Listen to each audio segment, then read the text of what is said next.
Type in the chat box and let's see your beautiful faces. Let's see your beautiful faces. Hey, what's going on? Going very well. Amazing. We have got some people outside of the state, outside of the country.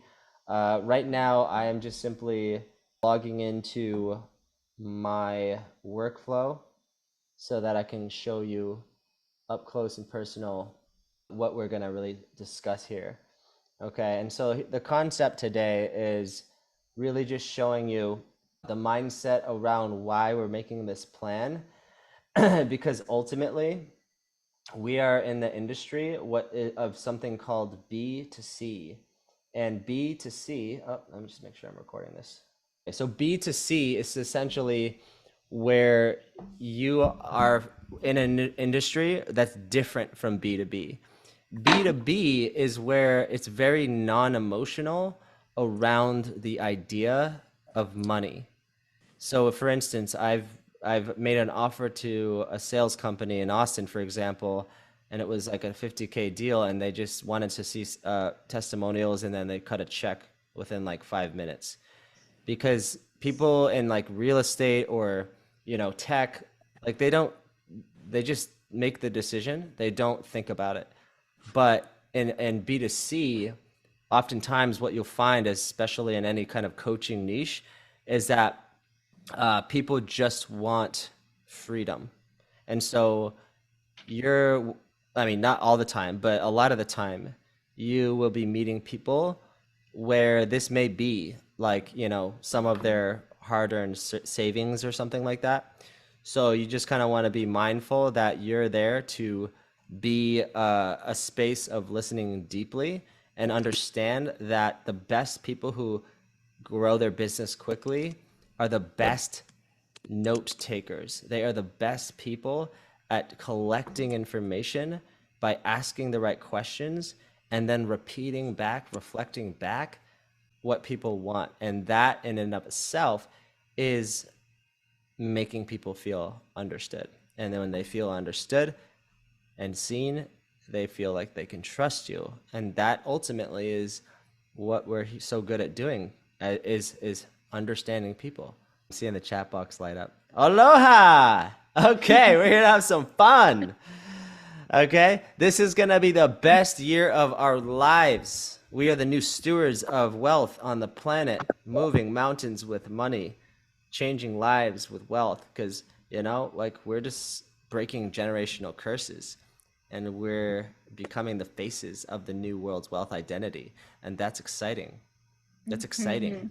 Okay, so now, what I want to show you is some information that is just going to be a teaching to wrap your mind around how to allocate your time and how to allocate your energy.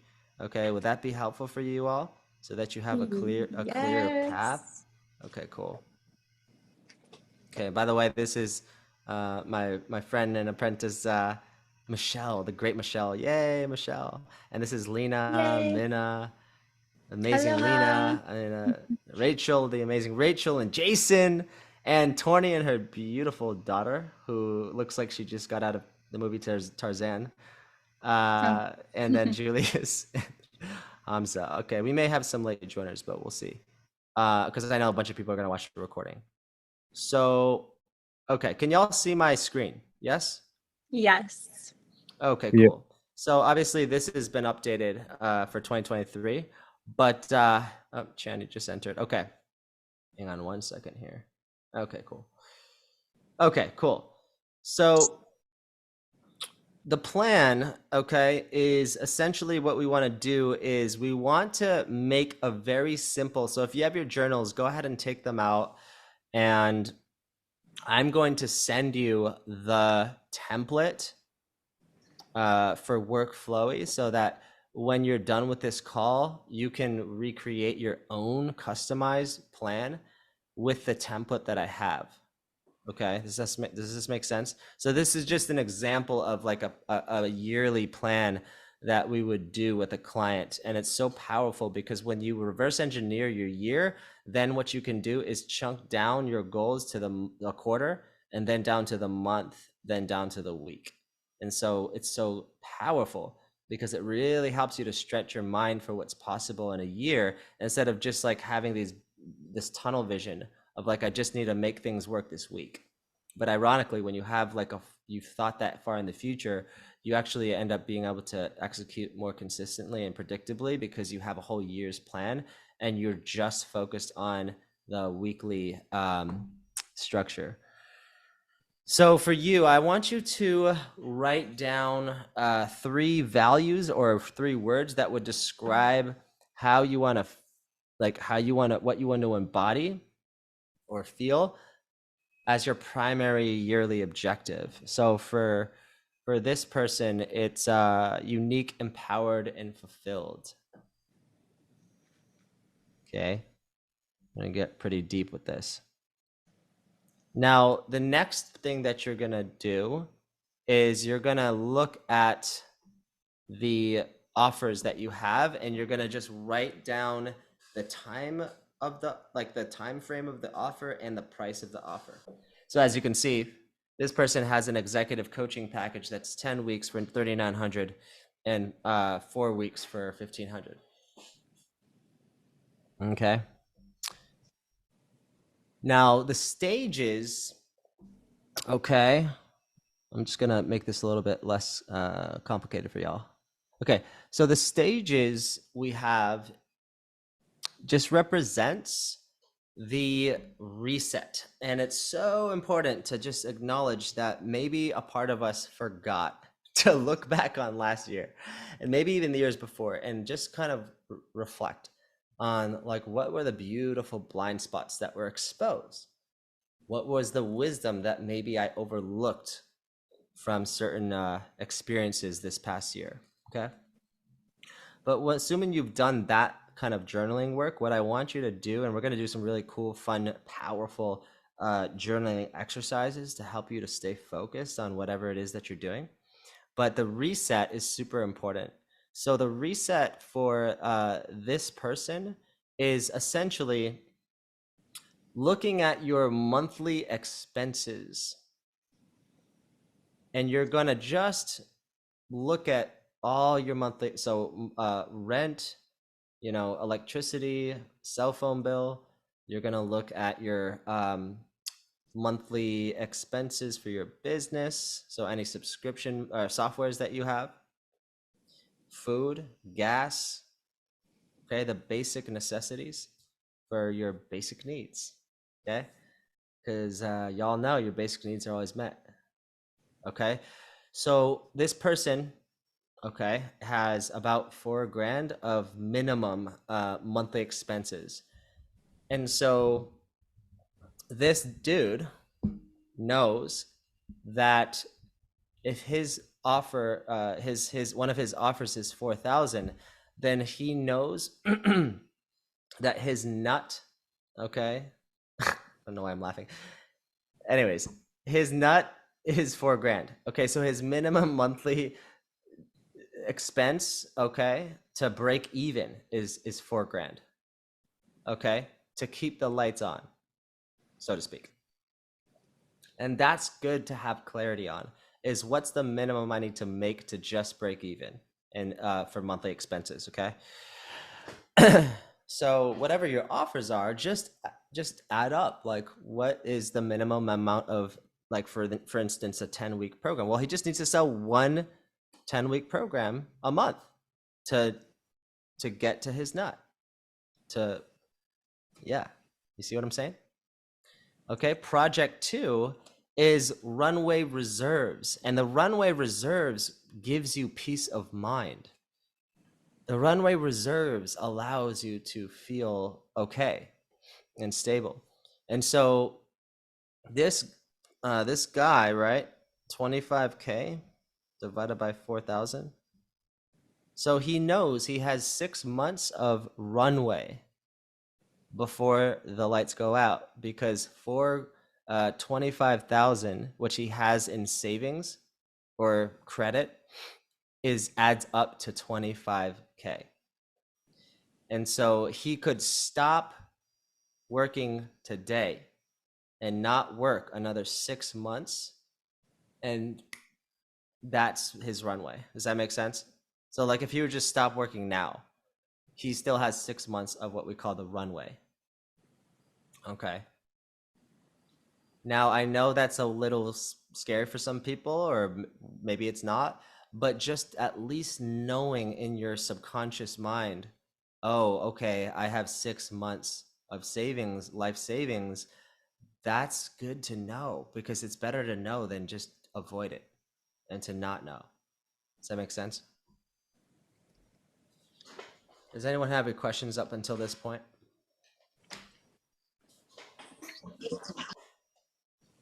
Okay, cool. Now, this is the fun part. Okay, so I'm just gonna get out of my seat here. I'm gonna pick up this chart that fell on the ground, and then I'm gonna put it back on the easel.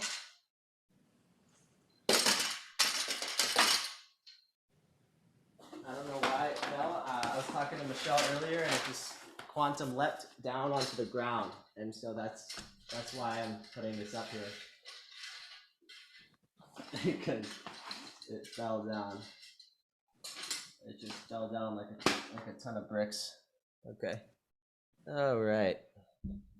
Okay, cool. So let's get to a new page here. Okay, cool. Okay, y'all can see that, right? Yep. Okay, cool.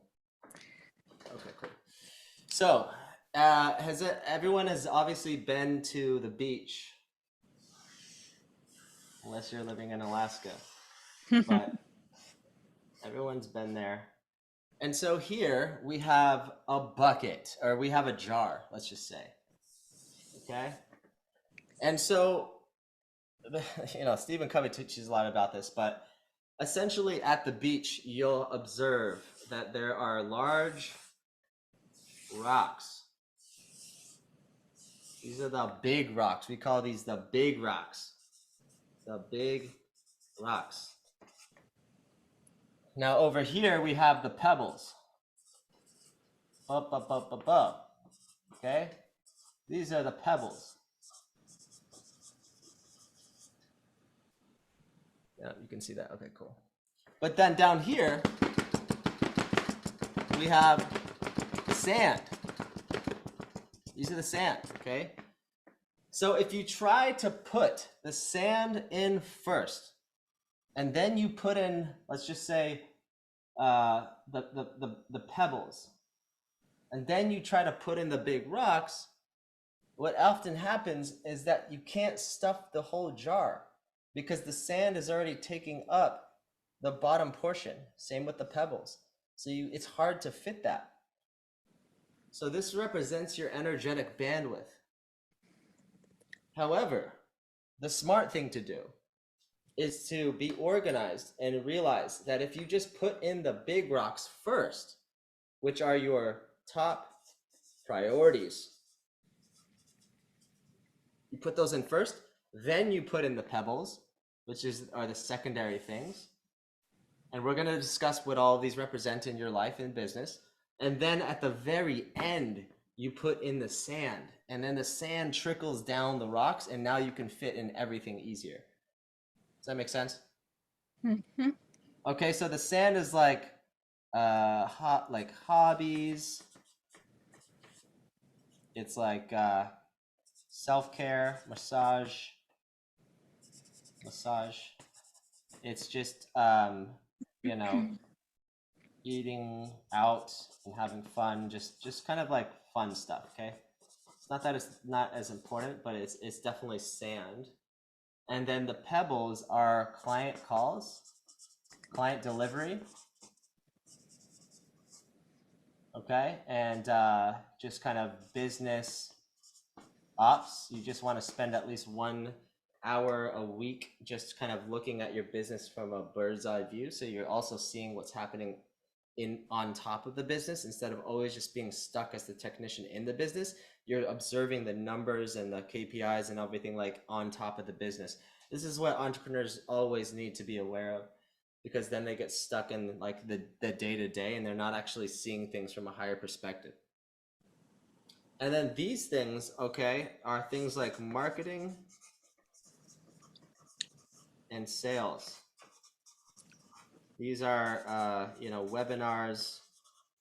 Okay. So these are the big rocks because you just kind of want to have, you know, everything planned out ahead of time for like the main things. Maybe this also represents family time if that's a top priority for you. Okay. Family, which it is for me too. Okay. And so what we're going to do today is we're going to get these priorities handled and scheduled and already placed in the calendar so that we have a high performance schedule. Okay. And so when we plan to fail, or if we fail to plan, we plan to fail. And we're just kind of going like this, like, oh, chicken with my head cut off. Oh, maybe I should try this and then this. And then you're just confused, right? So you don't want that to happen. That's a mistake most coaches make. Okay. So what we prefer to do is just have a clear train track to where we're headed.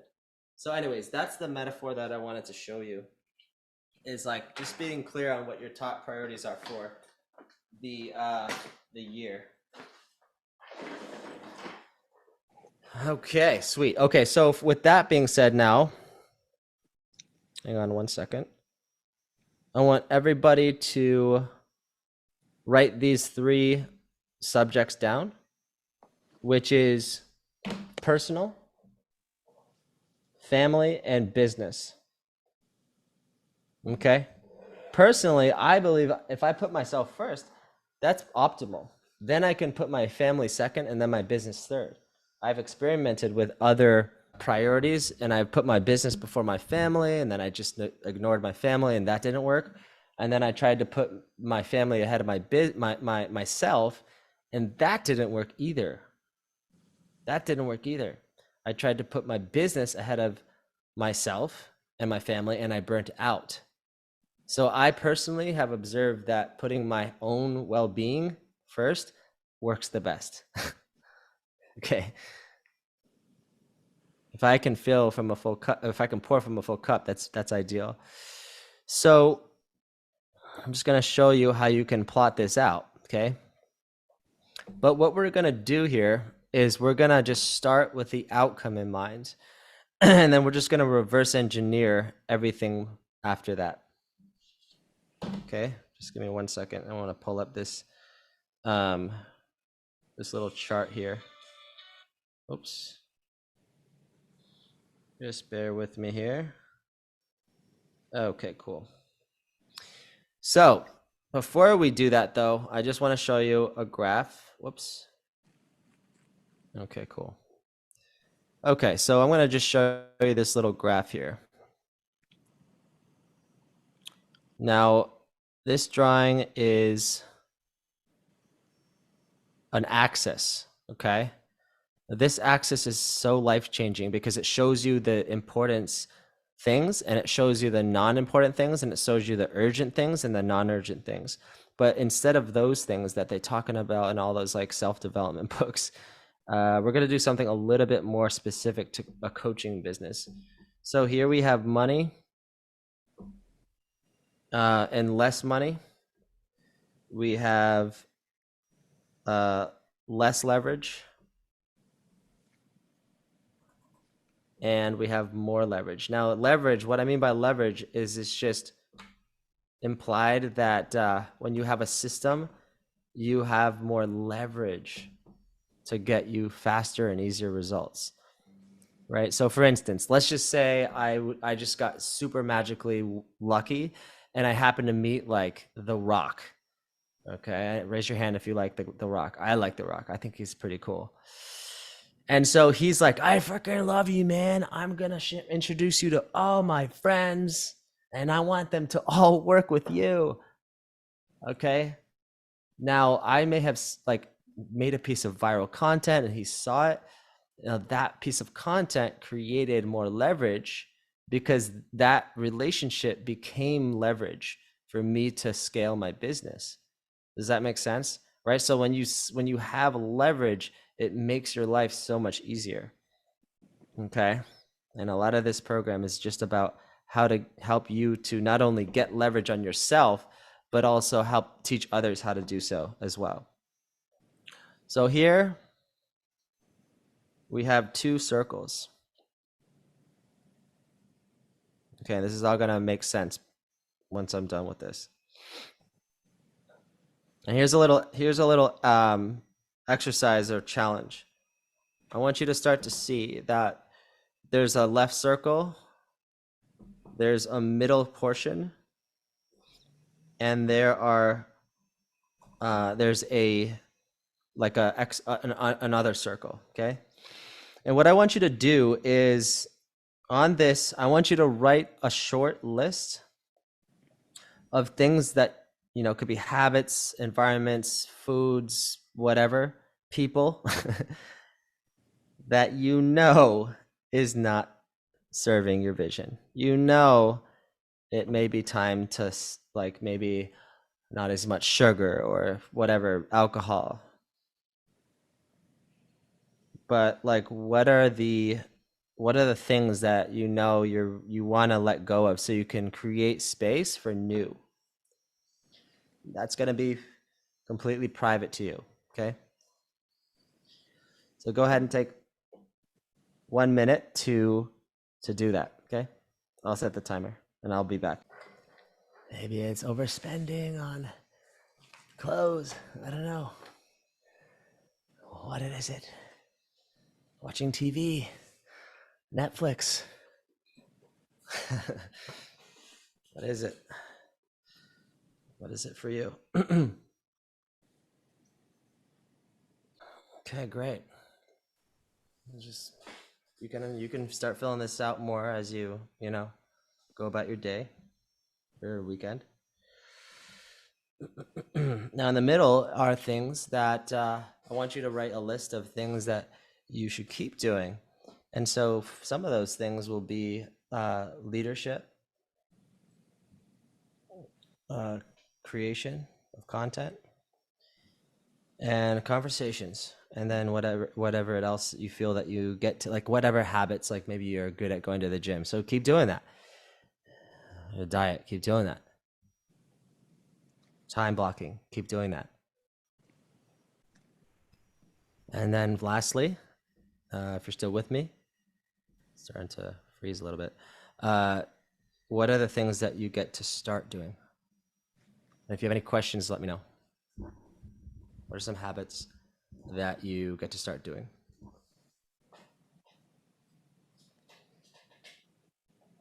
And one of those new things to start doing, I'm going to give you some key codes. Number one, asking your inner child every day what he or she wants to do and allowing yourself to do that thing. And it's usually going to have nothing to do with business, but I can promise you it's everything having to do with your business frequency. When your inner child is fulfilled, you become unstoppable. But when you stuff your inner child in a corner because you're just too serious all the time, you're just not a vibe. He or she is knocking on the door like, "Mom, would you let me go out and play for one time?" Jeez, right? So what are those passions that you want to love to do when you're 14, 12? Maybe it's drawing or dancing or whatever, but just like commit to that as part of your ritual every single morning. Another thing is, again, creating more leverage on yourself are like, what are some things that I can do every day, ideally, but at least once a week, that scare you, that are uncomfortable? For me, it's like forcing myself to go out in public and meet 3 new people a day. I don't have to make friends with them, but just say hi and open my mouth, connect. Maybe for you, it's, doing skydiving or taking dance classes, even though you suck at dancing. Something that's just going to make you uncomfortable. Maybe it's martial arts or something, right? Like it's something that's going to keep you on the edge of life. You feel alive. And this will really help you to to be so confident in your business. Because if you're living at your edge, whoo, man, you get to share that energy with people.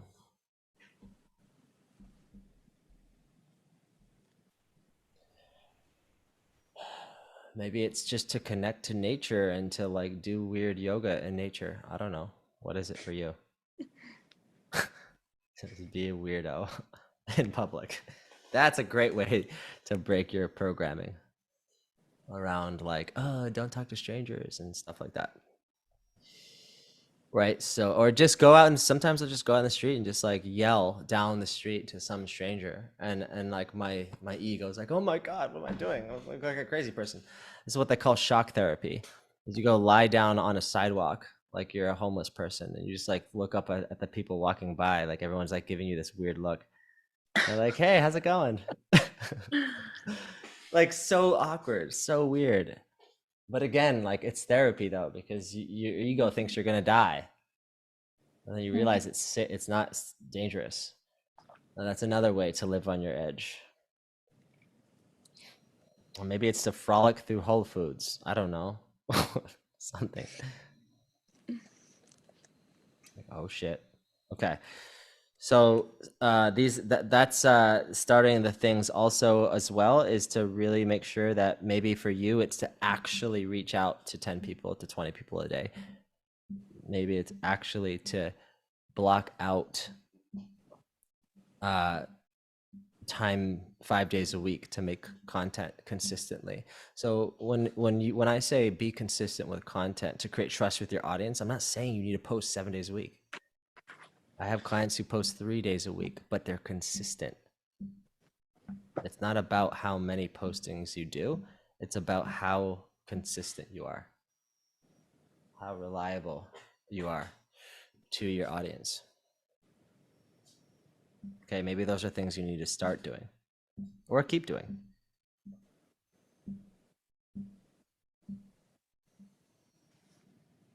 Okay.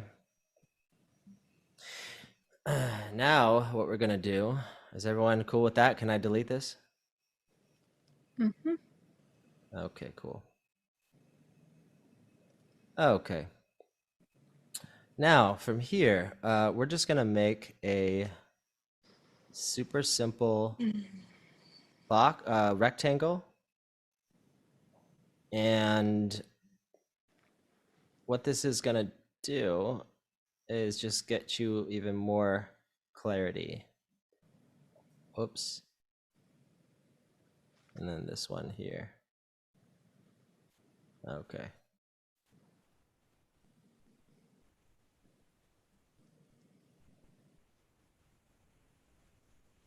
Okay, cool. Oh, actually, let me just do one more line here. 1, 2, and 3. Okay, cool. This is actually going to go down the middle like that. And then over here, we're going to say, what's the monthly revenue I'm at now? So now, and then end of this year. Number of clients. Okay. And number of free days. Yay, freedom. All right, so you see how we're building this holistically. We're not turning you into, burnt out CEOs. Turning into badass entrepreneurs. Okay, so monthly revenue is super. Just write that down for what that is for you. Same thing with clients. Same thing of like, you should give yourself at least one full day. Like I take Sundays completely off the phone. Give yourself one day to completely unplug from the world of social media. And okay. And then at the end of the year, also go ahead and just put your goal. Like how much do you want to be generating per month by December 31st? How many clients do you want to be seeing, like have in your community by December 31st? maybe you want to get to the point where you're only working like 2 days a week, 3 days a week. Okay.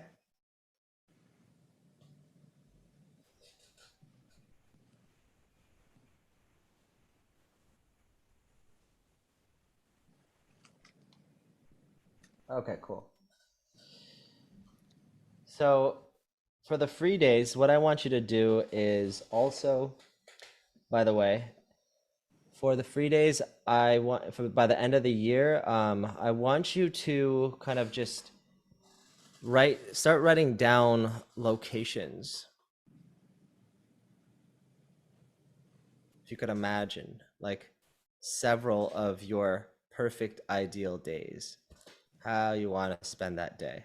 Maybe it's out in fucking Saint Germain. Maybe it's out in Tulum, Mexico, right? But write these locations down. Write those locations down.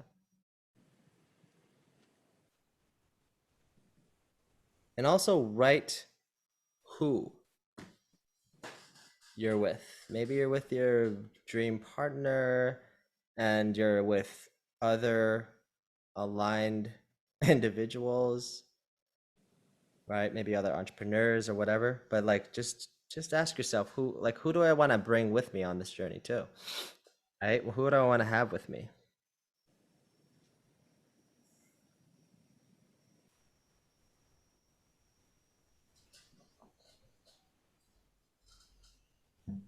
Okay. The idea here is that the cash flow follows the calendar. You only have to think about this whole plan once.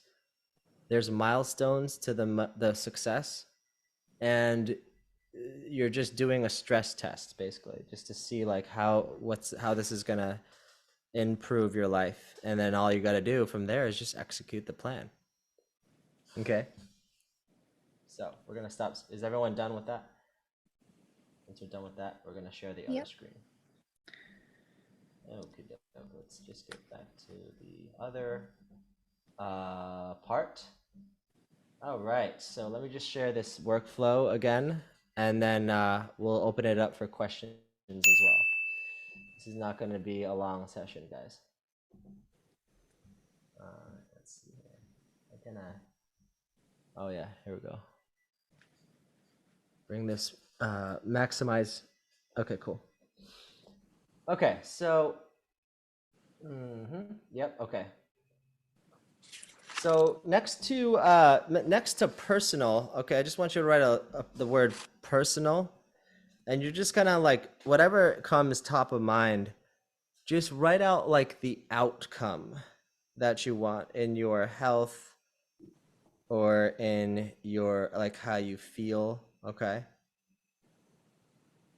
or your spiritual connection, but just those areas, and just go ahead and just write some words that represent like the outcome that you want.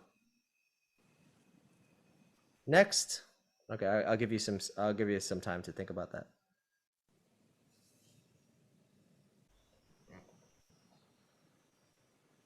Okay, cool. So then next, what you're gonna do is just write out the non-negotiables for your health. Maybe it's to sleep 7 hours. Maybe it's to work out, uh, 3 days a week. Maybe it's to make sure that you block out time for socializing, like date night. Or if I have a partner, I know it's important to have at least 1 to 2 date nights per week, right? Uh, and then travel.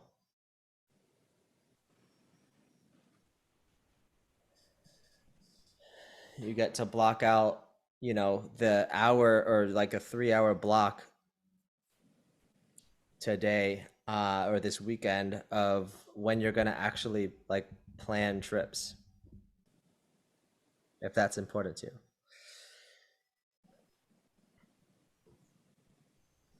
And then the activities is just like what are the values that you have?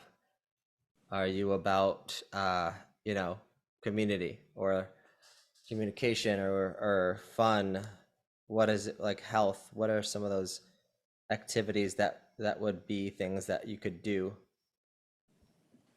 Those are like the tasks and the activity. Tasks and activities are interchangeable. Okay, then from there, I'll just give you some seconds to fill that out.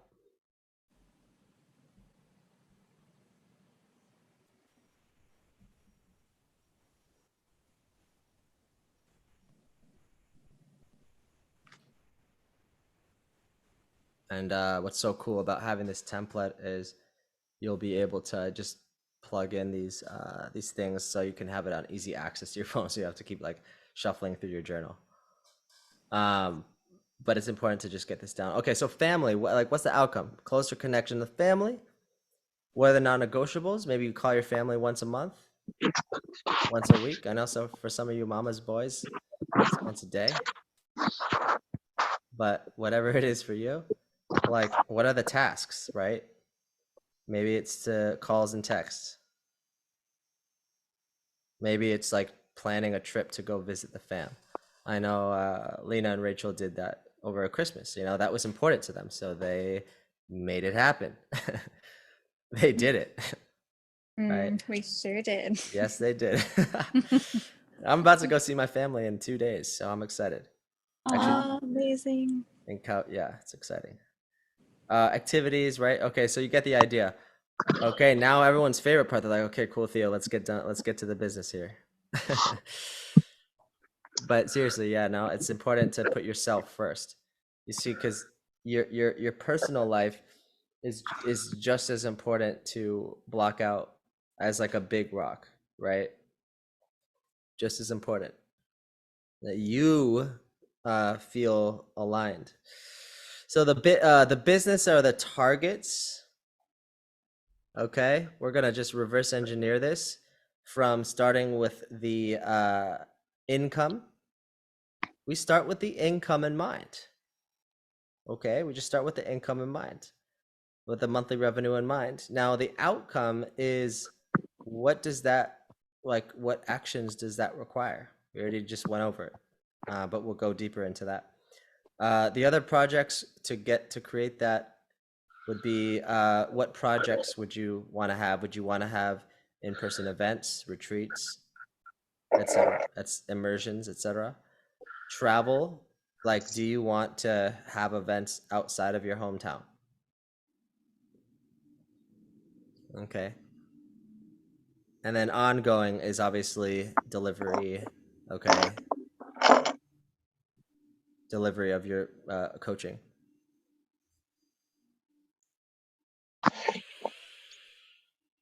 Okay. So now since we've just kind of gone over that, okay. Now as we build out this year plan, we're gonna just get a little bit more focused in and granular with the outcome of what you had just put up above on personal. So for the outcome on personal, you're just going to put mind, body, and spirit.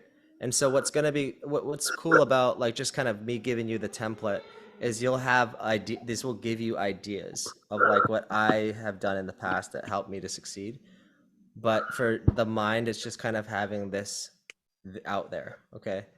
Read 20 books by the end of the year.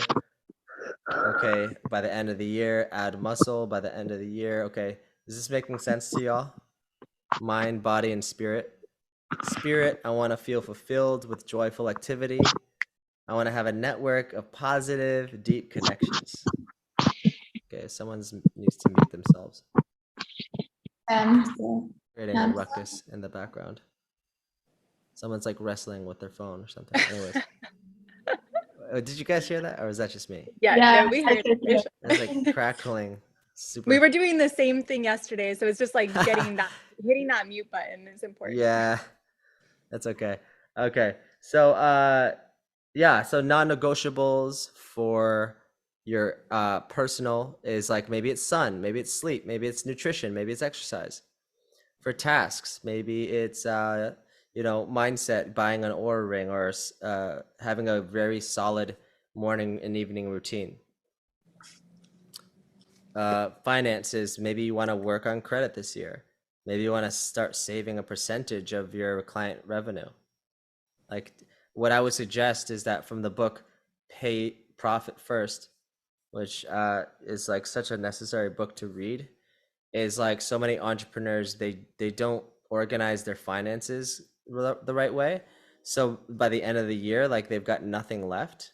So what you want to do is like as soon as you get paid, obviously you want to maybe take out like 20% or so from taxes off the top, and then underneath that, from that number, you multiply that by 20% to get whatever 20% of that client revenue sale is, and then you want to put that into a personal savings account. I personally choose Capital One 360. That's like I think that's just the easiest, most reliable savings company, just to have a savings account that doesn't burn money through inflation.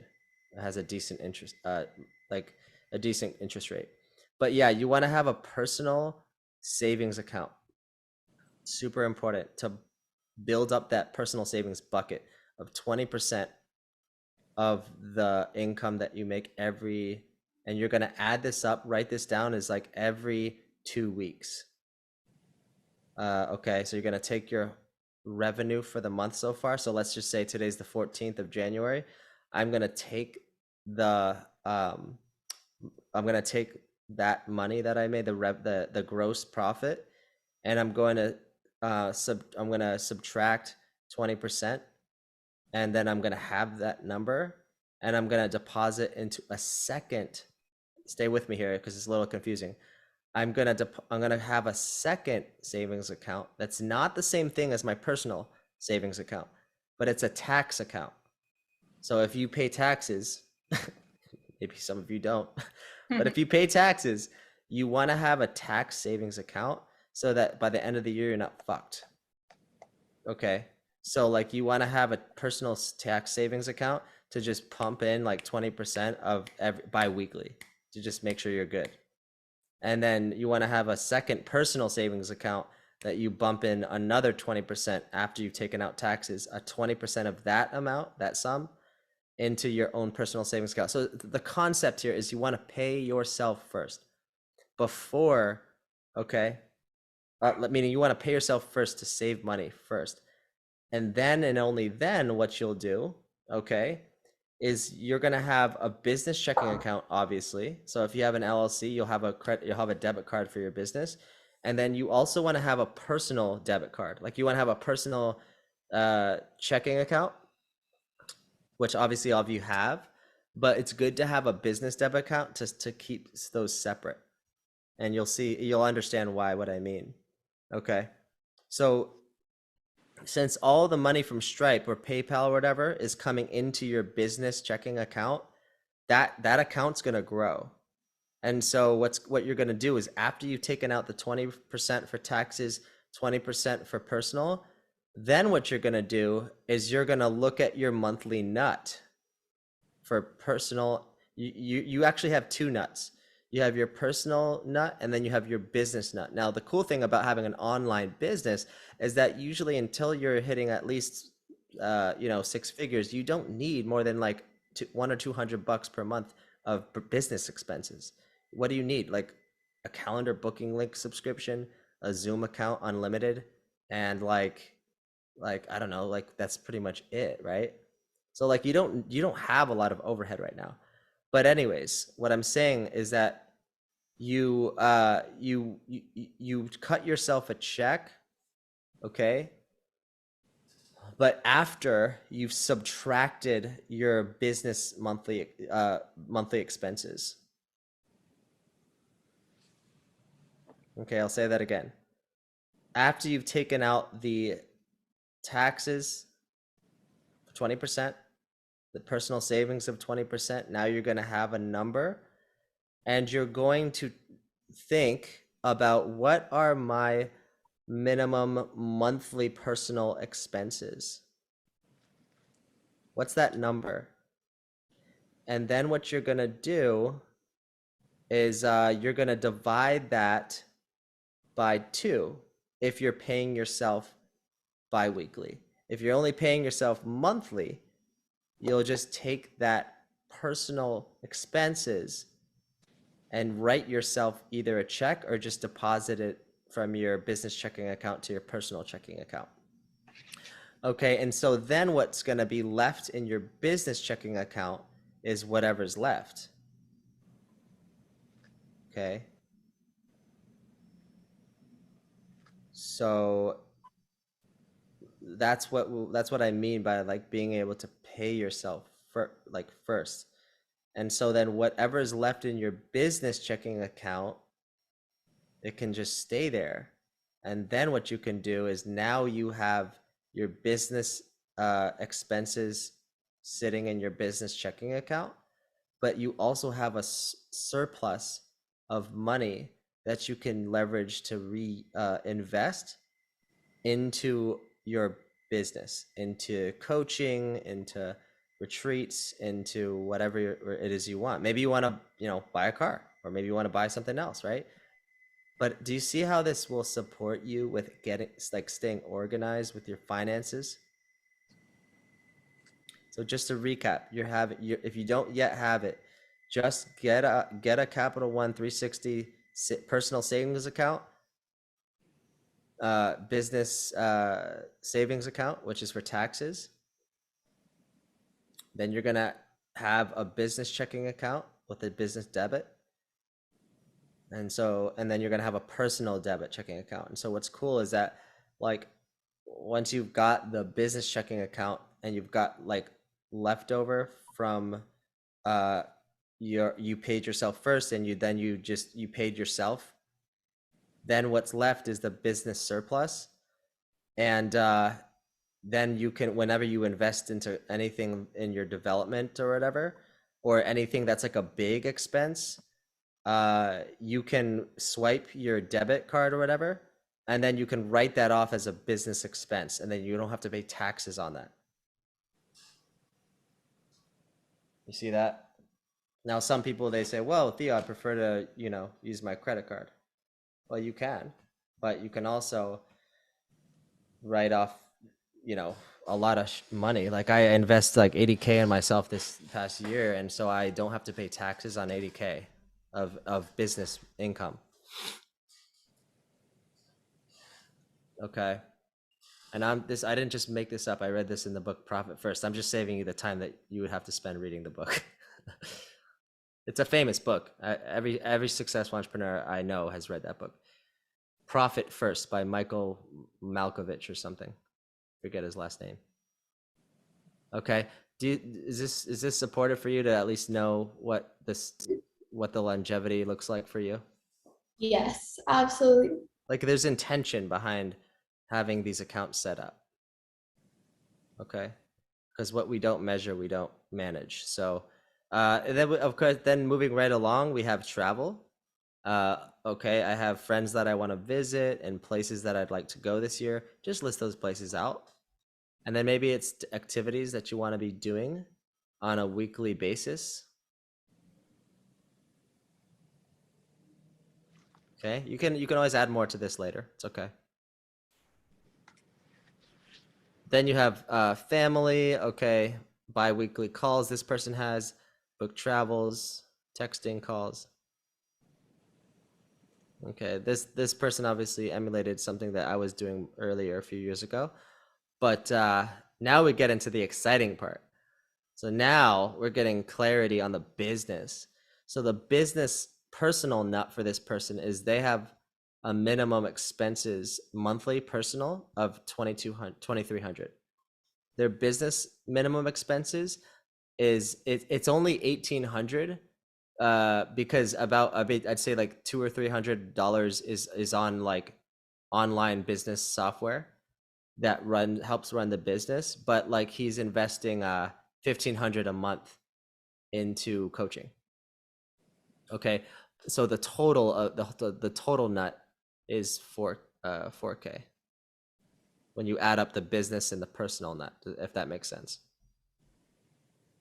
Okay, this person's goal is $250,000. Okay, he wants to hit 250,000 by the end of the year. And so he's got his one-on-one coaching programs that he gets to offer. He needs he just takes the price of each of the core offer, and he just divides 240K by this number, the price of his offer. And then now he has a clear like visioning thing that he can do in meditation or whatever. Of like just visualizing calling in 60 clients over the whole span of the year. And if you stay with me here till the end, you're going to see how powerful this can be when you start like breaking this down, and it's not such an intimidating goal when you chunk this down. He also wants to launch an evergreen product. Now he's got long-term projects for you. Maybe you want to start building higher revenue so you have more time to do creative things, like maybe you want to start a podcast or start writing a book, or maybe you want to have more time to like do more speaking engagements and live events, right? So that's incentive for you to build as well. And then maybe when you sell out your one-on-ones, which he did, then what he did was he just transitioned to creating group coaching too. And then he raised the price of his one-on-ones. So he had more diversification in his pricing. So if his one-on-one was 3,900, once he scales up to his max capacity on the calendar, which I would recommend, don't have more than 8 client, time blocks per week. I think when you're getting into the 10 client area, you're in a little bit shaky ground because you're going to start feeling like you're going to burn out. So I'd say I think having 8 time slots for clients, maybe it's like 60 to 90 minutes per session. But like once you have 8 slots filled out, like you're going to want to stop there and then start building a group and scale the group, because you still want to make sure that you maintain plenty of time to live your life and to be able to also have time to market and sell. Okay, so I would say selling out your one-on-ones up to 8 one-on-one clients is a strategy you can use. Or if you've already have groups, just know that if you meet with your groups twice a week, then that leaves you 6 open slots for one-on-one clients per week. Is this making sense? Okay, this is just based on my experience of like, I know for sure that 8 is like the magic number, so that I can still have like plenty of time outside of work, right? So I've like, let's just say I spend 8 hours a week with clients. I have 10 strategy calls per week in theory, so that's another 10 hours. That's 18 hours. Then maybe I spend 4 to 5. I spend 5 hours a week making content. That's 18, 19, 20, 21, 22, 23. That's 23 hours. And then, another hour of business strategy and, looking at my accounting and money. That's like another hour or two. So that's like 26-hour work week. Okay, it's not that much if you think about it. Like if you really block this out and you really just do what you just do what you say you're going to block out, it's only 25 hours to get to 250,000 per year. Okay, because think about it. If you do the math, if you have 10 calls a week and you're priced at 4K, okay, we're going to start to see that if you let me just see. So if he wants to get to 240 per year, that's divided by 12, that's 20K per month. So if he makes 20K per month, if he has a 4K package, that's going to be, he needs 5 clients a month, right? So if he has 5 clients a month, if he just signed up 1 client per week, okay, and he has 10 calls a week, if he only enrolls 1 out of 10, which is like not even that big of a high conversion rate, he's at his goal. Right?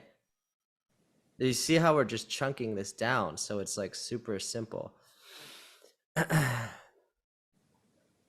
Okay, if you just do the numbers, it's not as intimidating.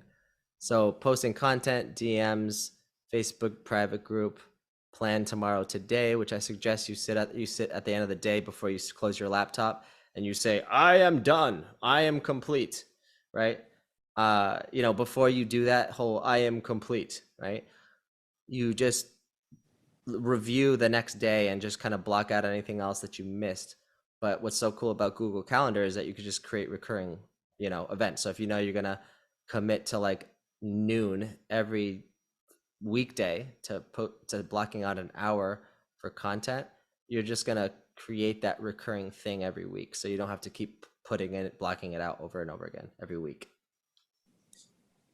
But there may be some things that come up each day that you're just gonna kind of want to add to tomorrow. So then when you wake up, you're not like, oh, what am I gonna do today? Then you're kind of confused and you're just in shaky, unstable energy. When you wake up, you have your whole calendar in front of you. Actually, I think that creates more freedom because you're also going to be blocking out personal things too. It's not just business. Okay. And I'm gonna show you the strategy about how to what to prioritize when you're looking at your whole year in advance and your whole month of putting your personal stuff first and then putting on the health stuff, like the health or whatever, the self-care, the exercise, and then you put down the business. I'll show you how to do it just in a second. Okay, so Q1 is broken down. We don't need to go through this because this is just extra stuff, but I just want to get to the best part, which is the month. Okay, income is 20K per month, as we said. 4 clients at 5,500 per month. Okay, and this is all the ongoing stuff is super simple. See, schedule in when you're gonna sit down for 10 minutes and just simply write the salary checks to yourself. That feels good. Maybe you're gonna block out time at the end of the day to do journaling. Okay, so this is pretty much it. Now, what you can do is week the beginning of each week, you just kind of want to look at the week ahead and just make sure everything's looking cool with the most important tasks. MITs first, right? The big rocks is marketing and sales, and then the client things will take care of themselves because when you get the client, you just have that time to block out, so you don't need to worry about that. I'll show you what I mean by that. I know that's a little confusing, but and then the end of day reporting is just kind of every night when you go to bed, what was 3 wins I had today? How can I appreciate that? So you go to bed, you shut your mind off. What are 3 things I appreciate about today? And you go to bed feeling appreciation for your future self, experiencing that future life. As you drift off to sleep, then you're going to command your subconscious, I'm going to come up with the perfect ideas, the specific strategy, the perfect thing to say, the perfect ideas to manifest this. And I'm going to tell my subconscious mind to do that while I'm sleeping, to work on those ideas. And so then when you wake up and you're like, yeah. And you just put your hand on your heart and you're like, yes. I do this even before I open my eyes. I'm like, yes, I receive. Okay. So you have to recondition the yes into your body. Recondition you allowing yourself to receive into your somatic system so that it's normal for you to receive a higher level of income. All right. Notice how most of our audience, they're so good at just saying no to themselves. No, I'm not ready. No, it just doesn't feel aligned. But if you've become the vibrational match to the embodied yes, the sacred yes, and you're also clear on the no's, you're unstoppable. Okay. It's just as important to know what you don't want than what you do want. Okay. Okay, this is called reflect and project. This is all kind of self-explanatory, so we don't need to go too much into that. But I'll do this is some cool mindset work. Yes, so your business has 4 phases. If you look at your business, it has 4 phases. You have phase 1 on the left side is attraction, which is the content. Phase 2 is connection, which is the sale. Phase 3 is expansion, where you're improving the delivery process. You're optimizing the delivery process. So if you're learning something from your coach, you can integrate those teachings in your own special way to improve the speed and ease of your clients' results. Okay? Because a lot of the stuff that I take from my mentors, I'm just creating my own signature process and channeling that through into you. My units of energy go into you, and then you go shoom, recirculate those units of energy back to the world. Right? Because what you are is a receiver and transmitter of energy. Now, who you are is up to you. It could be a liberation of light. It could be love. It could be power. Whatever you decide you are. But when you know who you are and you know why you're here, and you know that you are a receiver and transmitter of energy, then you're good to go. Okay, so that's what the expand part is like improving your clients' results, so that with the better results your clients get, you just toss that on your marketing and then you get more sales. Because the best marketing is when your clients are just preaching about advocating for you as like a raving fan. So then the sustain is when you are building, like you have in place opportunities for your current clients to upgrade. You're looping back around and checking back in with your old clients. Can't tell you, it's so funny. Like I had a client who was like struggling. He was like at 5K. He's normally used to hitting like 25K. I'm like, why don't you just call up like all of your past clients, just shoot them a text and say, hey, I appreciate you so much for the work we've done. Have so much respect for the work we've done together. And then the client hit him back. He hopped on a chat and then he signed them up for another like 4K package. And he did that like 4 times. So he was good for the month, you see? So instead of freaking out at like week 3 of the month, he just looped back around to his previous clients and he just made like an amazing amount of revenue from just kind of a low-hanging fruit that he was completely unaware of. You see that? So don't undermine that. And you could take this to the extreme where if you're having like a slump in sales, just go back to your Stripe account over the past year or two and just connect with the vibration of the people who loved you and trust you enough to pay you. And just look at all those ding, ding, ding, ding, ding, ding, money, money, money, money, money. But not just the money, but who those people were, how deeply special you felt to co-create that, open that relationship with those people, you know? And so we forget to acknowledge and bring in the past into the now. So go back to your Stripe account, connect with those people, and get yourself into that juicy sensation of like the feeling that felt like how you felt in that moment when that person paid you the 2, 4, 10, 20, $50,000, and you're like, oh, I remember. Yes. Okay. And then boom, now your frequency is aligned. You see that?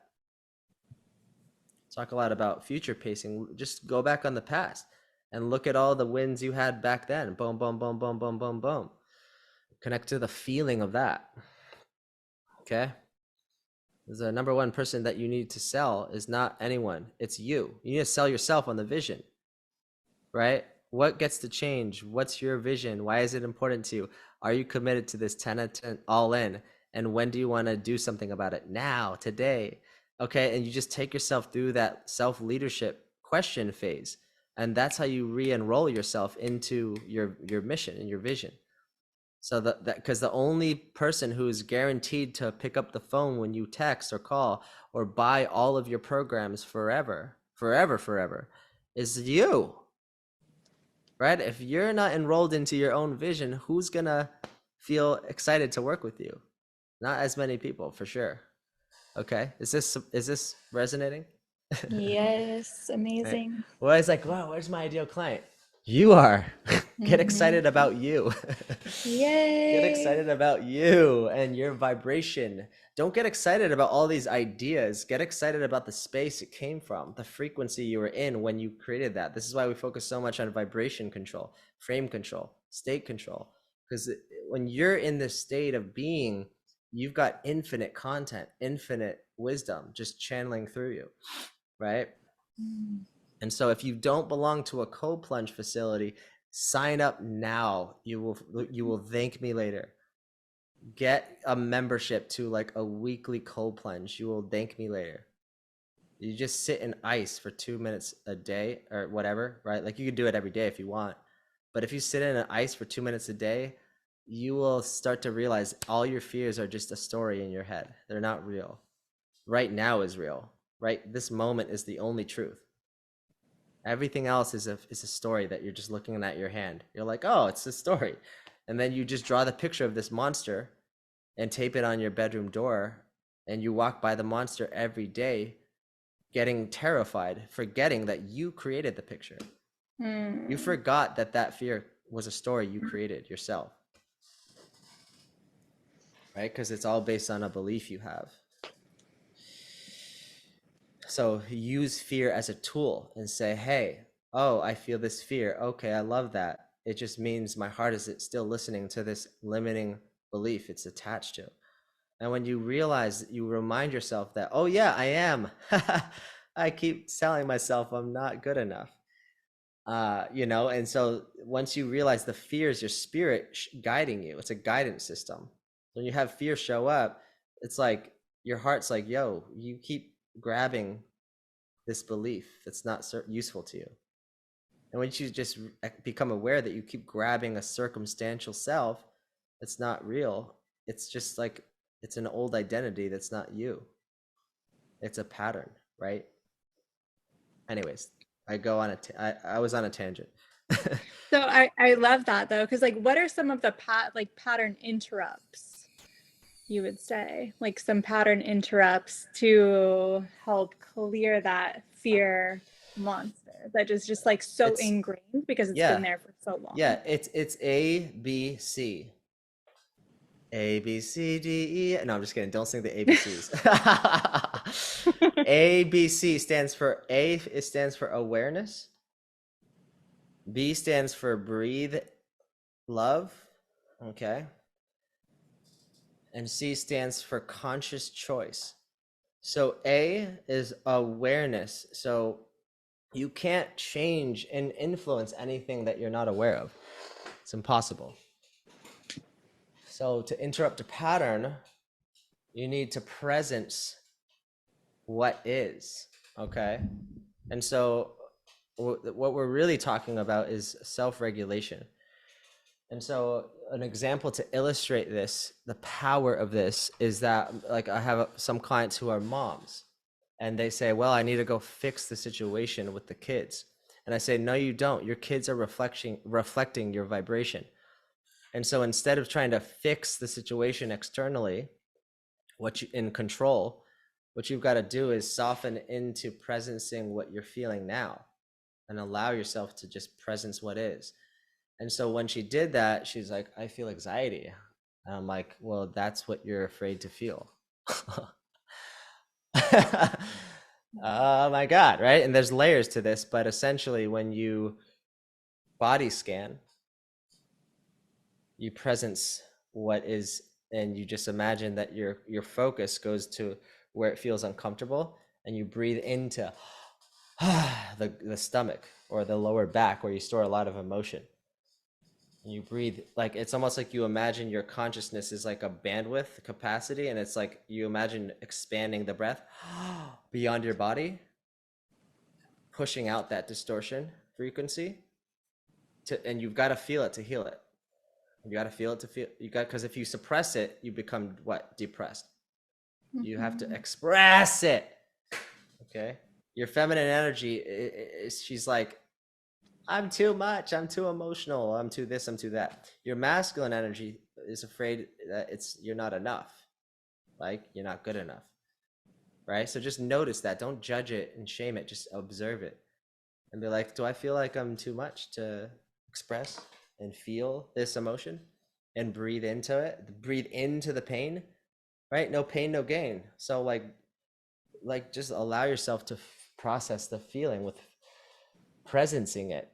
Presencing it is accepting it. And when you see yourself, you love yourself. When you see yourself, you forgive yourself. You have compassion for yourself. You become the loving parent for your inner child. So you've got to see yourself. All right. Mm-hmm. And so once you become aware, it's like then you just articulate it with the breath. I feel anxiety and I love that. I feel worried and I love that. I'm allowed to be worried in my body. I'm allowed to be uh, abused in my body. I'm allowed to be shamed in my body. I'm allowed to be feel unworthy in my body. And now you're connecting to a higher consciousness. It's like you're not the wealth identity, but you're also not even the wealth identity. Like you're the all that is. Okay.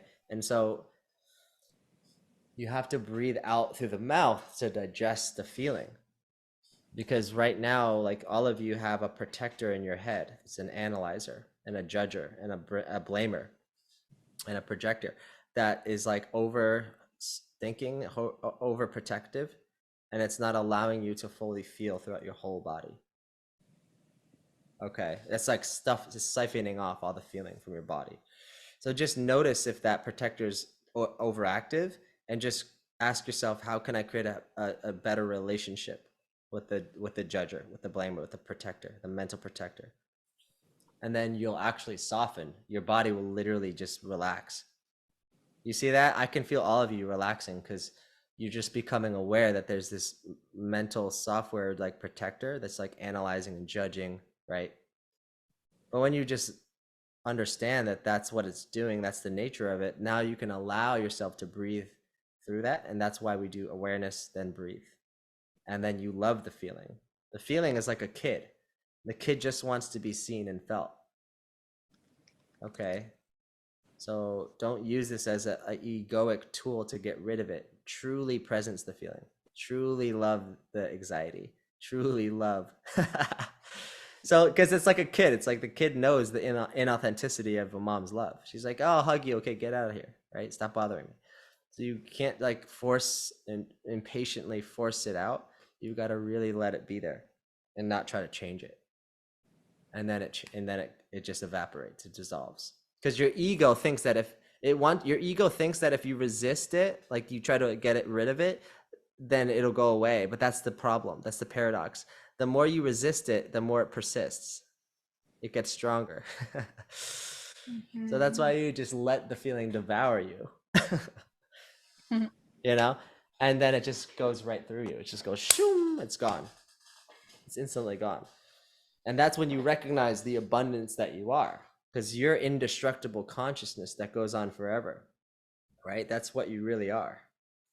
Okay, you don't have to over-identify as a gender. You're just infinite consciousness. Okay, and so yeah. Anyways, we could go on and on about that, but the C is conscious choice, and before you make that conscious choice, really say goodbye to, or just forgive or say goodbye to getting curious about the story that you keep buying into. Okay. The story is an attachment. Like you're buying into this story that's not that's like limiting you. So ask yourself, what's the story? Is it the story from childhood, like I'm always alone? Right? And you ask yourself, is that really true? Is that even useful? Of course not. Because you're never alone.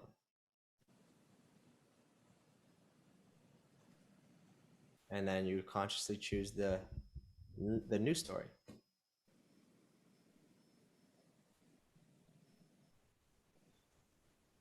Because the story implies that we are meaning-making machines. Every conversation is an exchange of frames. It's an exchange of meaning. So if you know that you can make things mean from your future self, that would probably serve you. Having so much play and creativity. Okay, that's your future self. Just plays with God, creates with God. God just wants to co-create with you. He wants to play with you. Right? That's your your true self is love and appreciation. It's infinite value, right? So when you align with love, that could be a mantra for you to stay in alignment. Align with love and appreciation actively, right? And then that's your true future self, who's already has it all. You got it all. It's already done. It already happened. It's done. It's not coming. It's here. It's happening now. And that frequency, boom, now you're embodied as a CEO. You're embodying leadership. You're playing from that character, from that future self, not your circumstantial self, right? That's like egoically trying to achieve things.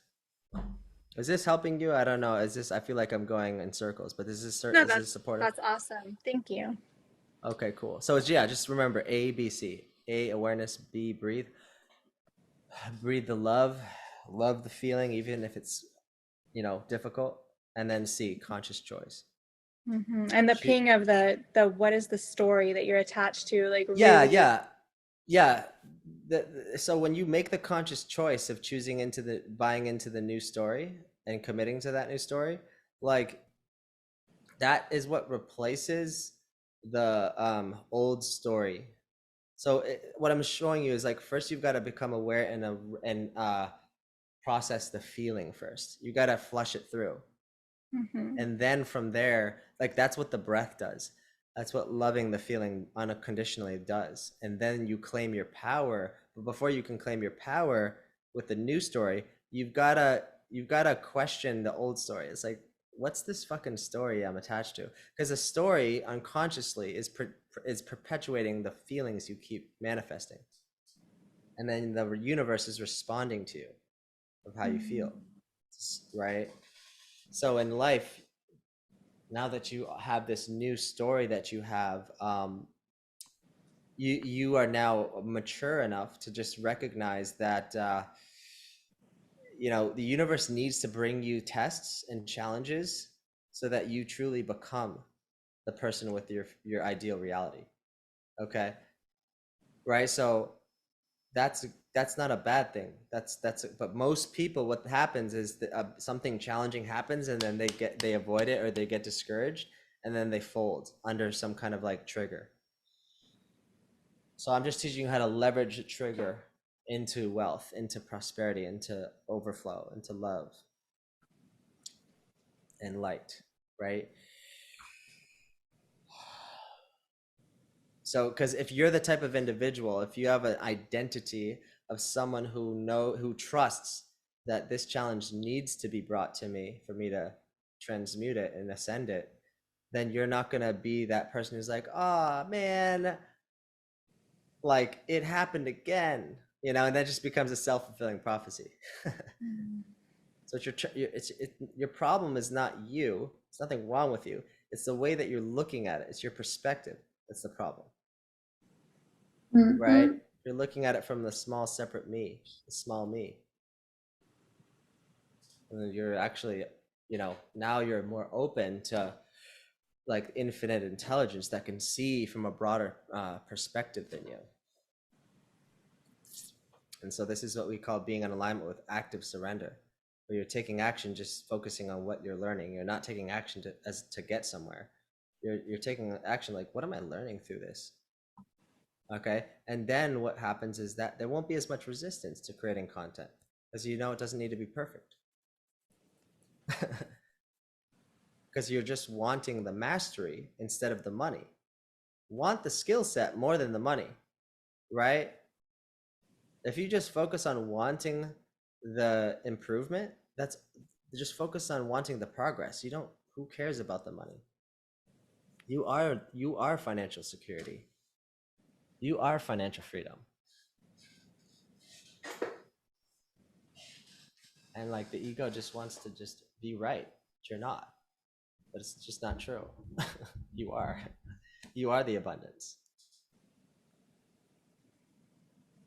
Would you agree? Wouldn't you agree? Like you are the abundance.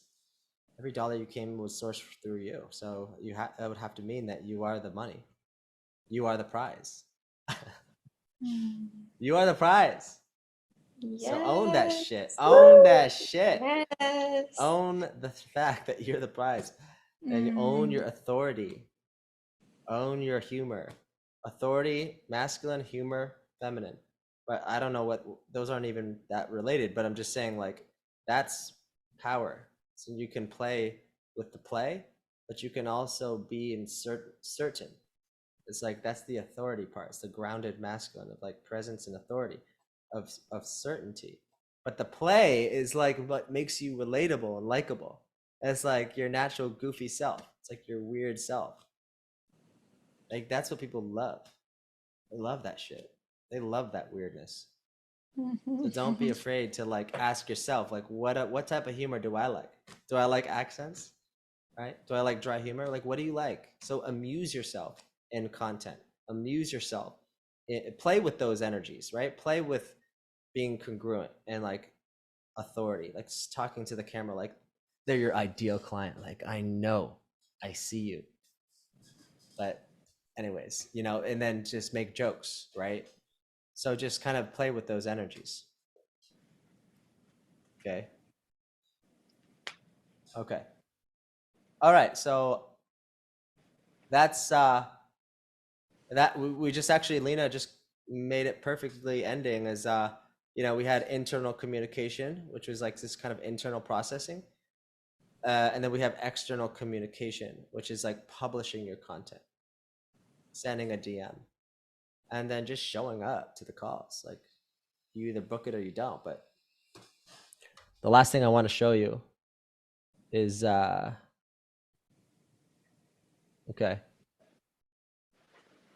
Let me just kind of show you what we do here, but that's okay. Oop. All right. This is my calendar. Okay. Now I actually have to fill in things for my I have to fill in things for my year still, like personal stuff that I want to do. But like just kind of start blocking these things out, the big rocks. Like, okay. So I'll get to this in a second. But first, what I would recommend is like, let's just say you're looking at like an average week. Okay. And so the first thing I would recommend that you do is plan out like your personal things that are like non-negotiables, so that's taken care of. Okay. For them, I would even do this just at the beginning of every month, to be honest, so that it doesn't creep up. Can you all see this? Yeah. Okay. Cool. Yeah. No. Yes. Okay. Yes. So once that's done, okay, what you can do is it's up to you, but you can block out like every day you want to do your rituals. That's what I would recommend, is like block out if you have a miracle morning time slot, like block that out. And if you go to the gyms, stuff like that. Okay. And then from there, I'll show you last week, because there's a little bit more going on here. This next week I'm kind of taking off actually, because I'm with my family in Palm Springs. But yeah, so last week, let's just see what this looks like. Everything's color coded, but I do this on purpose. So blue is essentially more or less like my personal stuff, like my personal things. Okay. Now, if you want to go really crazy with this, like you can block out like different tasks with different colors. So green is either I'm being coached or I'm coaching people, right? So here you have our container on Monday, you have another container Friday, and then we have an elite container on Tuesdays. Okay, for the elite container. And then on I have my coach here as well, so that's blocked out. I have strategy calls. Actually, this one should be red. So like anything that's red are like actual like enrollment calls. Okay, like this one's an enrollment call because it's not very well color coded. But I'm just showing you like the actions. Now, what you want to do is, let's just say you don't currently have clients, or you have very little clients, which may or may not be the case for you. What you'll do is you'll just decide on the things that take the most willpower in the morning and just knock those out right away. And so what I would recommend that you do is I would save the things that require the most creativity first thing in the morning, like right after your morning ritual or whatever, or right after your, okay. So I would recommend blocking out like an hour or whatever, however makes time takes you to make content. If you make content every day in the beginning, and then like you know towards the Uh-oh. middle of the day, you can block out an hour to shoot out those DMs, which is like super easy. It's not hard at all. Comment on their content in the 20 minutes, 20 messages. Okay. Then that's honestly pretty much it. Now, some people, what I would say is that there's some people, like once you start scaling, you'll start dedicating Mondays to just calls, for instance, and Fridays to just calls. And then Tuesday, Wednesday, Thursday will be like only business, like sales, sales, sales. So there will be themes to each day, but you don't need to worry about that yet. I'm just saying that's how you kind of want to optimize the energy of each day that you're in. So you're not kind of like going back and forth from like client to sales, client to sales. The other thing that I'll say though is like, let's just say that someone can meet with you on Tuesday, but maybe you blocked out time to do prospecting here, for instance.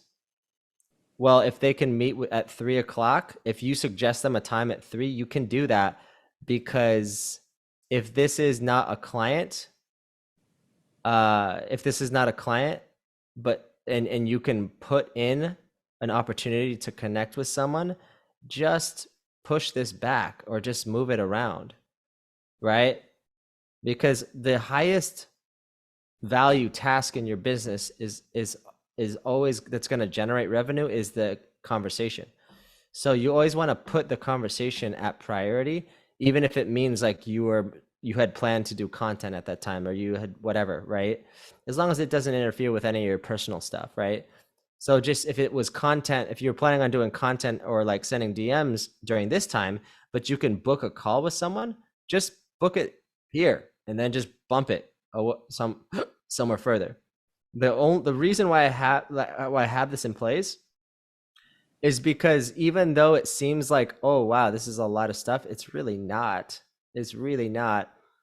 But it creates freedom, because these are everything that's not a client or I'm being coached is movable. Like I can just be flexible within this structure. But not having this all blocked out it's a disaster. I've observed it's just been a disaster for like not actually doing things, So I just wanted to show you this, because I just wanted to show you like my thought process of like how flexible this is and how you would go about like organizing everything. But this sets you up. This is like a high performance schedule. Okay. And so like a lot of this stuff is movable, like I said, but I don't really work more than like 20 hours a week, even if that. But I love what I do, so I can totally work 40 hours if I wanted, but I don't need to.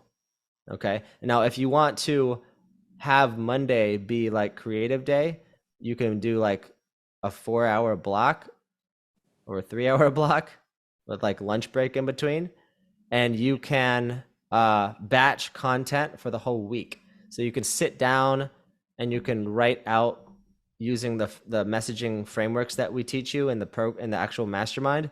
You can write out like the different topics and just kind of get that flushed out of like the content and the ideas. And then from there, like maybe you only need to spend like 30 minutes to actually create the piece of content and post it. So that's another idea, is to like, if you're feeling super high vibe and you're feeling so good inside, then you can block out like a large portion of one day per week to like batch the whole week's content. So that's also a game plan that you can do as well. Does that make sense? Yes. So in other words, don't force anything. And if you are feeling super high vibe, then feel free to leverage that high vibe into creation, into creativity, and stuff like that. Okay.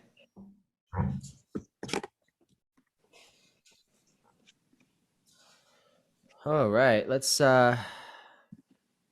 Yeah, it's exciting, right? I don't know. I get excited about this because once I have this, I have to put this ring light on because it's getting dark. But once I have this stuff going, it's good.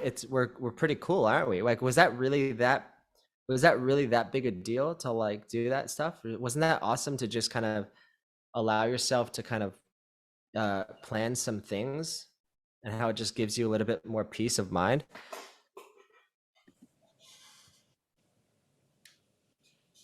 I'll have someone I'll have that emailed to you guys, like if you want to do the template. I think it's like I don't know how much it is. I think it's super cheap though.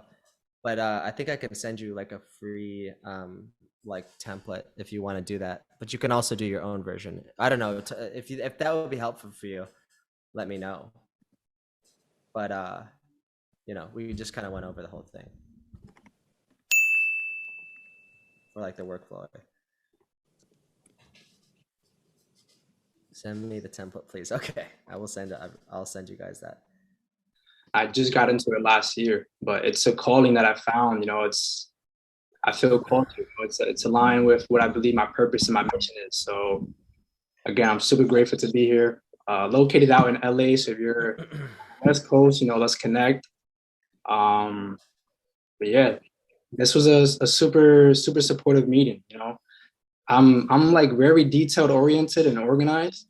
There was like a lot of factors that you included that I never gave thought to, specifically with like family, some things with like the personal. I like the diagram you put out. That was super good, and definitely love the ABC.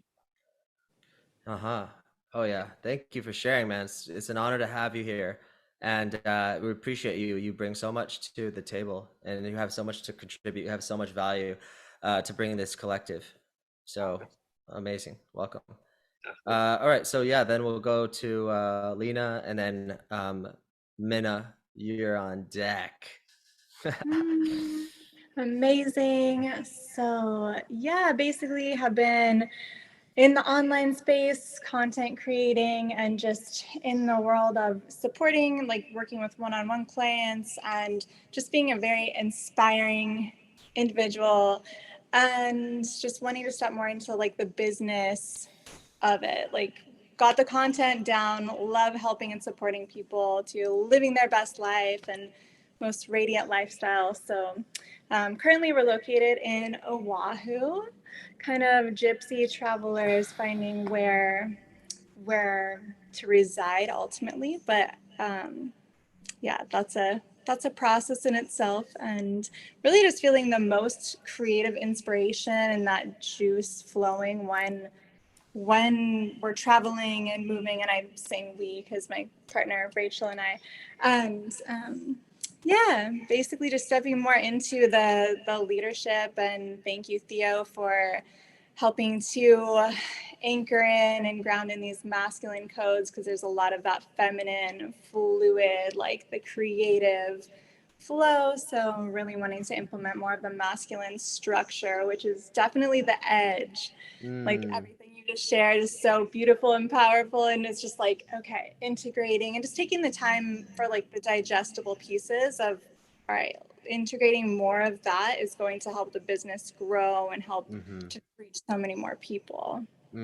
Yeah, amazing share, amazing share. I mean, I naturally love like the flow of the feminine, and so yeah, this was definitely, for me personally, it was an avoidance that I had around creating this level of clarity. But one thing that I feel that you'll start to learn how to appreciate, if you don't already, is, what took me a while is to just realize that when I know what to do, I can just focus more on the how. And I'm not overwhelmed with ruminating things like, like I just have it in front of me and it's out of my head. And now that it's out of my head, it's on paper and now I can do something. Like I can just enjoy engaging with it and executing it. So great share, amazing share. So I know how you feel. Don't think that you're alone and just like feeling like, oh my God, this is too much structure. I hate structure. I don't like structure, but it's useful. That's why I do it.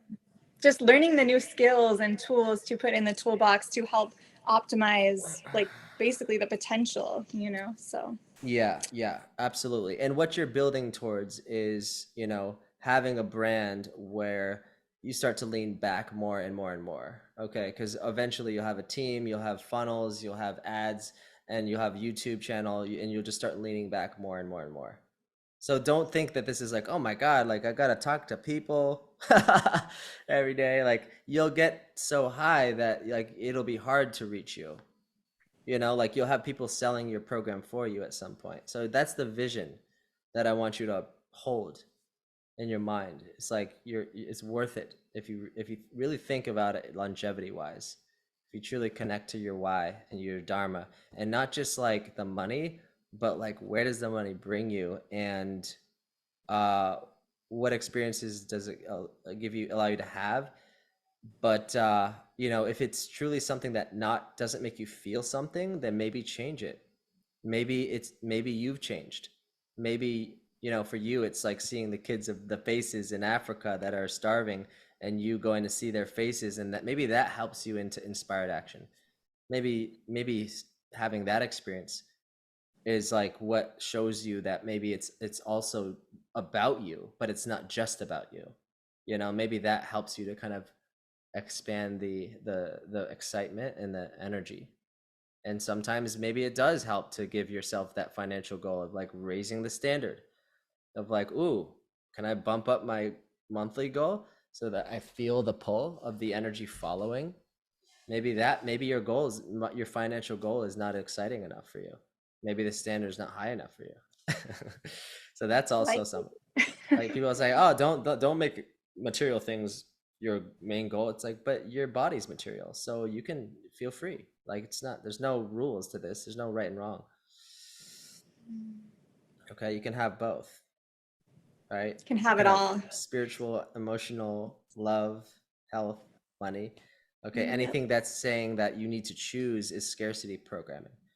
It's like, oh, I can have a relationship, but then I can't make money. It's like, that's a belief. That's not true, right? Okay, so thank you for sharing. Amazing. Minna, we'll go to you, and then Rachel, you're on deck. And I'll just keep moving along. I'll just wrap the call. Yeah, I just really liked how you broke it down for the year. Knowing the metrics really helps break down the anxiety of it, because then you know, oh, it's only going to be 2 clients a week. I need a book to get to this number, and that makes it less scary. I guess when there is so much resistance in me because I didn't insist on a new level of playing, and so this helps with having the framework and taking down the goal into bite-sized pieces. Yeah, okay, good. Yeah, the resistance is either apathetic stagnation resistance, or it's like you have to become aware that there's positive resistance, which is like resistance you need to like grow and to become. So it's like working out at the gym. It's like a gym, it's like a weight. So you push the resistance and you push through it, and it's like it's actually it's just that we're judging the resistance so much. You don't need to judge it so much. Like, okay, I feel resistance. Maybe the best way to upgrade your energy is to go lie down. Maybe the biggest leap for you now in this moment is to go meditate or to get out in nature. And you get, it's so simple. You're like, I just need some fucking vitamin D. You know, I just need to have my feet in the grass. Maybe that shit was like elevating you. But we just get so programmed to think like, but if we're resting, we're lazy, you know? And there's some truth to that, but at the same time, you know when it's perpetual rest and just turning into laziness. What if your body just needs to up, you just need to trust that when you're relaxing, you're building up energy. It's like your body needs sleep to restore the energy. So don't shame yourself for like just going out and just doing nothing responsible, you know? Yeah, someone was explaining to It's the me. intention. It's about the intention. What'd you say? Oh, yeah, someone was describing like their experience with running a 90-kilometer marathon. And they said that they would have to just dial back what they were already doing a little bit and taking it and increasing it in small increments to get to 90K. And then before the race, not running at all.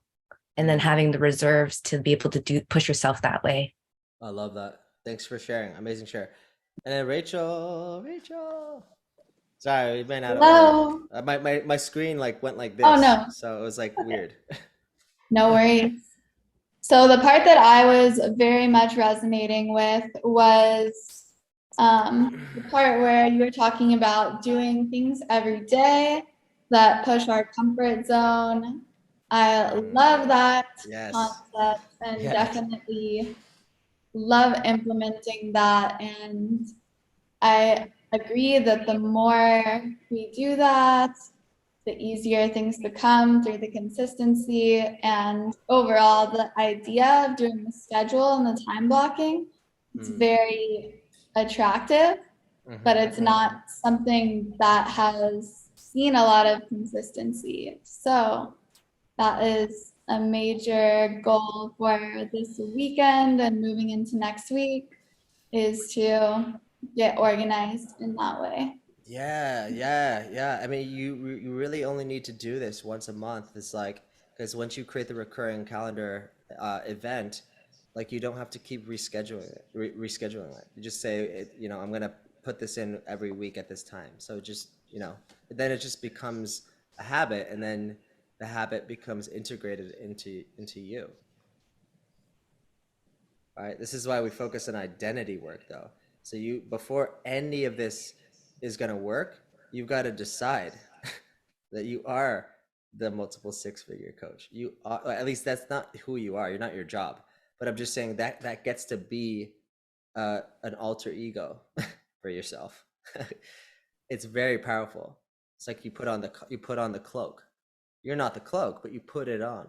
It's like Harry Potter. I'm going to put on the invisibility cloak. Now people can't see me. Amazing, right? But it's just like a transient identity, right? Because when you say I'm the six-figure coach, well, at some point you're going to grow out of that cloak, and that cloak, which you were so excited to embody, that identity becomes a limitation.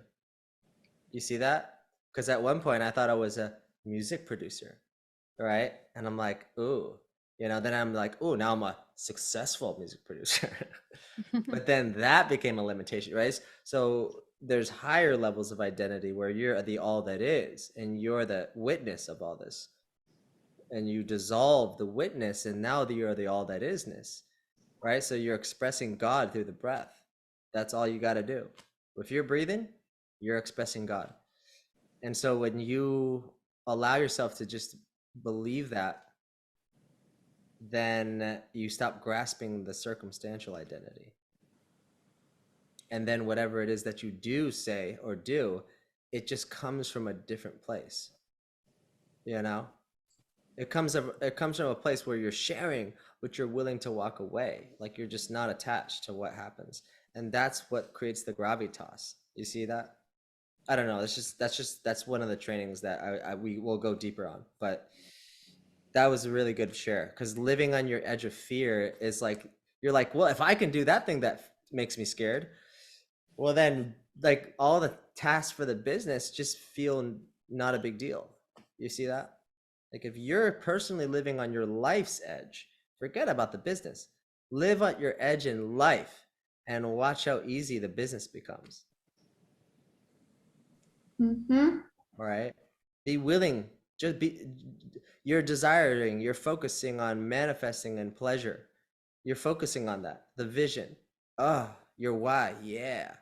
But you're also willing to fail and look bad and suck at some things. As we just acknowledge it and not judge it, because most coaches, they judge it, so they don't even try. Like, I don't want to suck at sales. I don't want to suck at making offers. I don't want to suck at saying prices. I don't want to suck at onboarding clients, right? So they don't even do it. But if you're willing to kind of let that go, then that's also just as much as powerful as like the future manifestation. I was like, who really cares if I look stupid? Who cares? This is your space to look stupid. Actually, this is your space to be messy. The messy action is allowed here. Make the mistakes here where no one's judging you and it's a safe container, and then like make all the mistakes here, and then you don't have to make them out there. You see what I'm saying? In a way, that's all I'm saying. Okay, so thanks for sharing, Rachel. Torny, you're on, and then Julius, and then we'll wrap with Kimberly. If you're there. Yep, you're there. He's all that Mexico. Mexico, yeah. Sorry, I was just making some food for my daughter here. So I've been like in and out. So what was the question that we were answering again? Sorry. What was your biggest takeaway from today? Oh, the biggest takeaway, I really liked the organization plan that you did.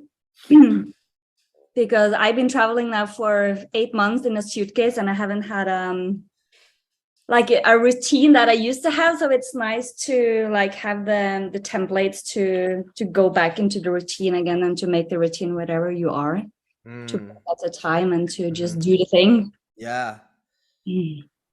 So that was really valuable. Thank you for sharing. And so what I just add to that, what I would offer to you is that you know, nothing's set in stone, right?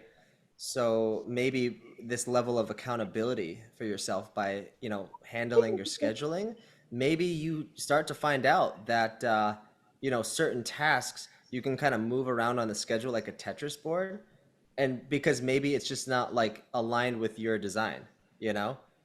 So, but the idea is to at least have the necessary big pebbles, the big rocks in the calendar. And then as you experience the things, and maybe you like you keep breaking your word to yourself, like you don't show up at that time to do the content. Maybe you're more creative at night. So maybe you just bump that to the night. You see what I'm saying? So you're just kind of taking an audit of like, what tasks feel best to you during the day. I'm just saying usually your willpower is strongest in the morning. Yeah, it is. So yeah, I haven't had this structure until like upon now. So I see that I have to implement that, because that's how I work best and hold myself accountable as well. Yeah. Otherwise, I'm just gonna procrastinate everything, and nothing is happening. Y'all need community. Y'all need to get a hobby to get fucking excited about, because like you connecting with real people in real life will support you tremendously in your online business. I just know this from experience. Great job. Kimberly's she's amazing at that. She's an amazing aerial dancer. Like she goes out on the silks, okay, and she's like twirling around like some kind of Tinkerbell butterfly. Like she's doing crazy, scary shit. She's crushing it. She's crushing it in her biz. Tell us what your favorite takeaway was. She's like suspended at like 100 feet in the air, like with her head like upside down, like upside. It's crazy. It's crazy. Yeah, it's super fun. Yeah, I love doing crazy things. But my biggest takeaway was planning out your year, because I've never taken that approach before. And just having some guidance and structure with that is super helpful, because I was overmanaged and overstructured as a child. And so then I started getting more and more away from that to kind of find my own voice. But as an artist and a feminine being, I definitely need structure in my life. And so that's something I've recognized this past year. And I've been better about kind of planning my week and planning my month this past year, but I haven't even considered the possibility of planning out a whole year. That it's always sounded so overwhelming to me. But it was just really cool to hear how you could kind of break it down in very simple, easy steps. And I just really appreciate this outlook and approach. Amazing. Thank you for sharing. Yes. You know, when it comes to disappointment, okay, this is one of the most under talked about things in business, but every day you're going to be disappointed. So what most people do is they layer emotions of like resentment and envy and whatever, shame, guilt, whatever.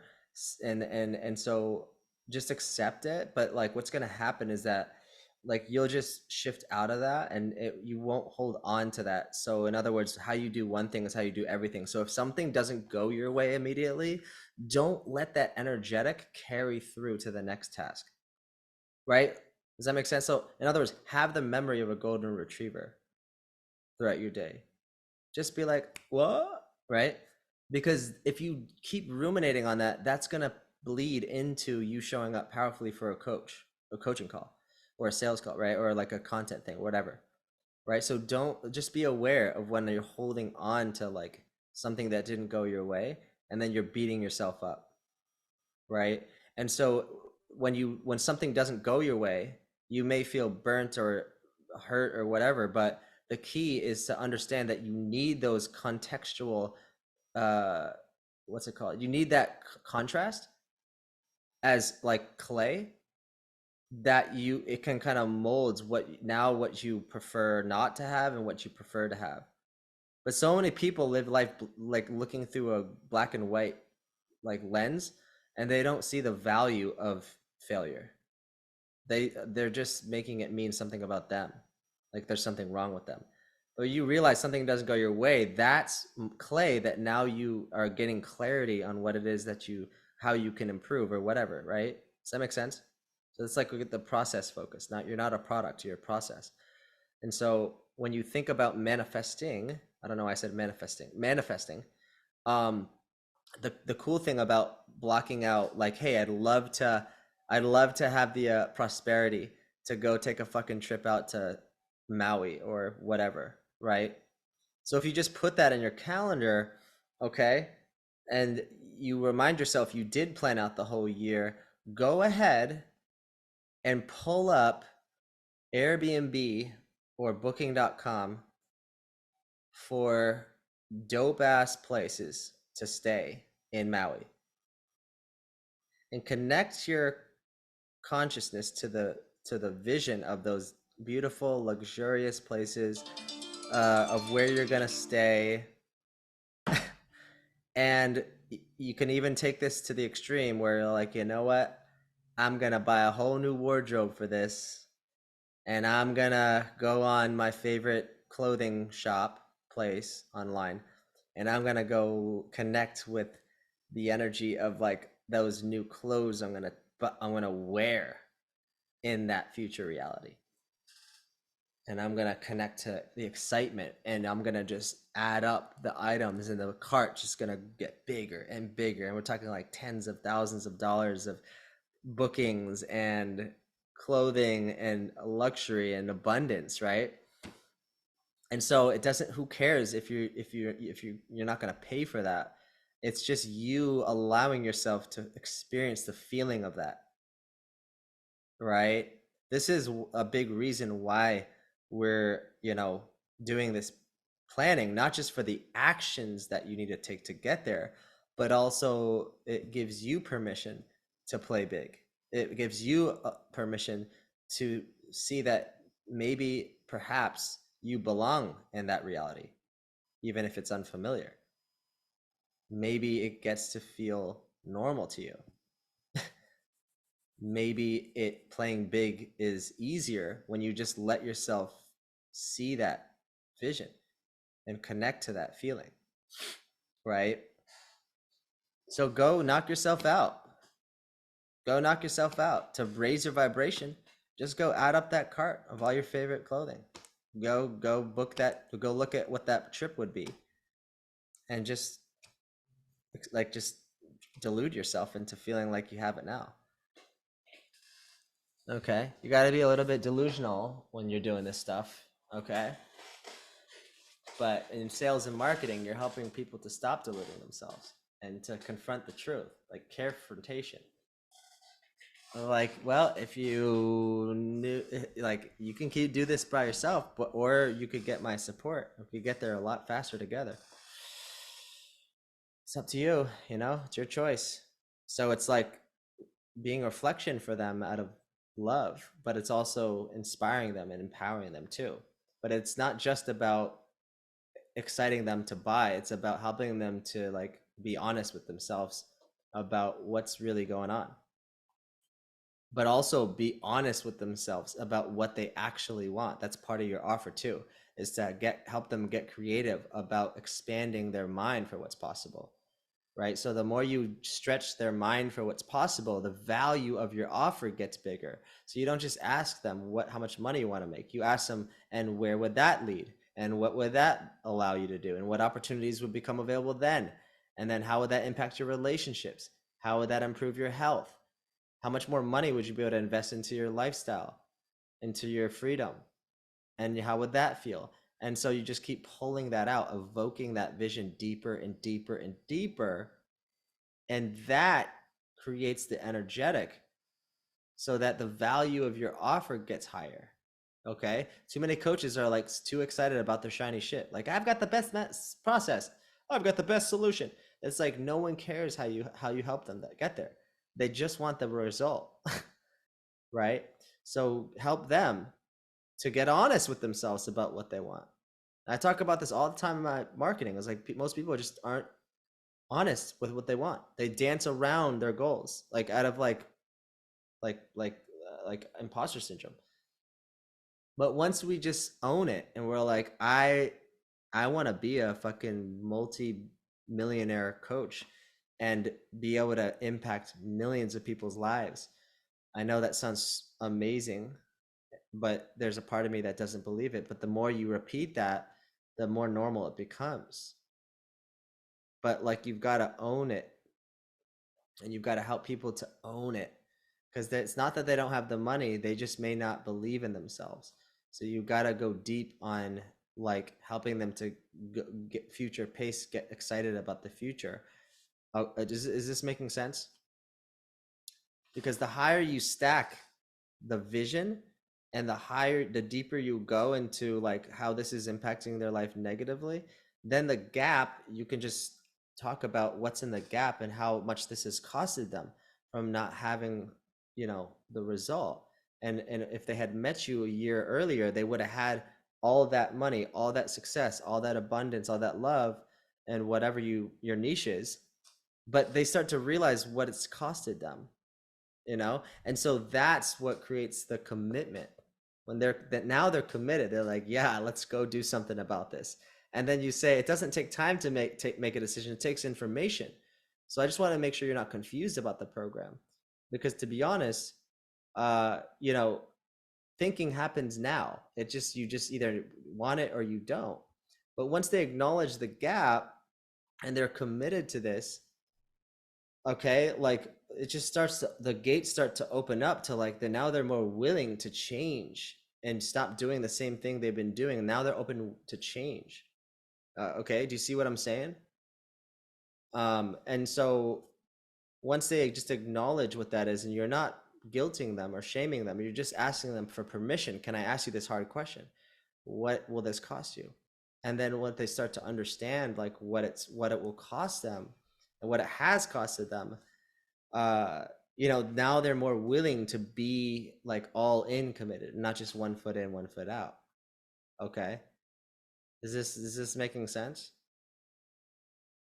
Okay. So don't be afraid. Don't be afraid to suggest all these things about like what's possible and what's it costing you and what all this stuff. Okay.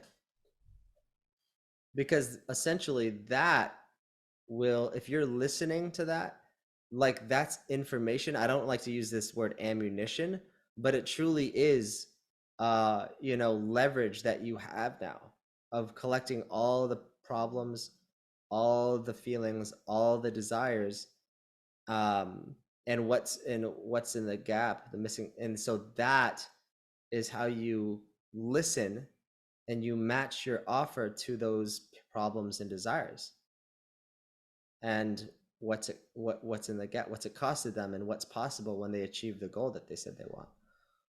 Okay. So because before you say the investment, you just simply say, well, sounds like you're ready to get started making those 20K months and having more freedom and stability and being able to invest more into your health. Sounds like you're ready to get started not knowing exactly how to do that. And they're like, yeah, okay, well, now it's time to talk about the investment. So notice how I'm bringing back, and repeating back to them what the whole journey, so that they realize why they're actually doing this. Because the reality is that there's no such thing as an impulsive decision. They made the impulsive decision to get on the call with you in the first place, to do something about this. You see what I'm saying? So when people say, I don't like to make impulsive decisions, they already made an impulsive decision, which they have just standed behind to talk to you. Now, I know you can poke holes in that too, but it's actually kind of true. It is true. It's like they felt an intuition to actually show up, to invest time with you, to discuss a potential solution, right? And so if they're not confused about the offer, and they trust you, that you care, and that you'll support them every step of the way, that's the only reason why someone wouldn't buy from you, because they're confused about the offer. You see what I'm saying? Or they just don't trust you. Does that make sense? I'm just trying to give you clarity, so that you know how to audit yourself of like what's working and what's not, so that you know how to improve. Does that make sense? You are all so amazing. I honor you so much. I appreciate you so much. And I'm so excited to like really be observing your ascension. So thank you for your leadership. Thank you for willingness to step in and to lean in to this level of leadership. And it's always our intention to be world class. This is not for like playground. This is like the playground of world class leaders, of truly playing to a standard of excellence. And so if you're just committed to excellence this year, the money will come. Okay, the money will just be a lagging benefit of you aligning with love and integrity.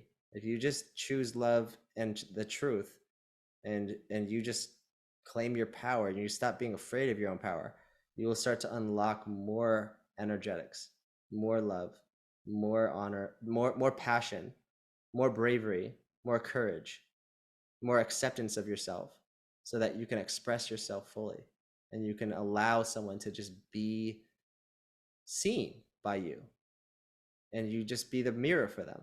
This is not just about us, it's about them, right? So it's been a pleasure. I would like to share too, if I may. Yeah, sure, please. Absolutely. I really appreciated how organized and detailed your whole presentation was, and just your schedule, your agenda, everything looks so clean, detailed. I feel like you break down something that's so you break down a lot to be very simplified and very simple, and seemingly doable. I also liked how you had the space for creativity, to where it actually shows how you can do so much and have a lot of space still for the personal, your creative space. Another thing I really appreciated was how you had personal wellness at the very top, because that's where a lot of us, right, that part can fall behind. The whole like the main piece to the show can get like left in the dust. Yes. Right? Yes, that is so true. So I really appreciated that you put that in the solid, so you don't hit burnout whenever you actually take the time to nourish and take care of yourself. You're able to be there for you're able to be more for your clients, your family, your friends. So yeah, amazing. Yeah. Really appreciated it. Thank you. I appreciate you. Thank you. Julius, what's up, brother? Let's hear from you. Okay, you're in Hawaii. What's going on? Yeah. Can you hear me? Yes, we can. All right. So what I got out tonight is I really appreciate the different graphs. I really appreciate that. It's so simple, so basic, like personal, family, and business, and yet it's like, right, that's right, I forgot about that. The other part that I really appreciate tonight is the graphs when you broke it down, sort of like the stop to let go. to keep what has been very helpful to you and also to start. I was like, right, that's right. It's again so basic, but yet it's like just off your mind. The last one is ABC: awareness, breathe, love, conscious choice. What I've always known to be ABC is awareness before change. So tonight, that's what I've learned new. So, and I really appreciate that. So Amazing. Yeah. Wow. That's thanks for that share. Yeah. Yeah, you got to decide to change now. Like you can't just like wait for the perfect time. It's like when you truly just change, you have won over the body. And so once you regulate your emotions, you can really, that's why I love meditation, because it truly helps you to stay locked in to like the spiritual part of you and a higher connection to the present moment. And so I want you to start playing with this mindset of, how can I awaken out of this kind of slumber of having an idle mind, so to speak, but how can I just truly honor um, this day as like this new day, this new hour as the newest hour, this minute as the newest minute. And so, like when you talk about holidays, it's great, but I want you to bring that vibration of the holiday of this day, the holiday of this hour, the holiday of this minute, the holiday of this new second. Okay. And notice and close your eyes as you begin to feel the body more. Okay. And so then you're going to feel this more novel experience of like actually fully being present in your body in space and time. And that novelty is what allows the baseline joy of being, of breathing. This is how kids are. Kids are so jacked up to just breathe. And she's agreeing with me with that little funny face, right? She's so stoked about now. And sometimes as parents, we that's how you see aging happen. Aging happens when people get so like just burnt out because they're not excited about the now. Okay. So like, what can we get more connected to this wonder of the child, right? This like awe, like the child's like, oh my God, it's a balloon. Oh my God, it's the most amazing thing ever.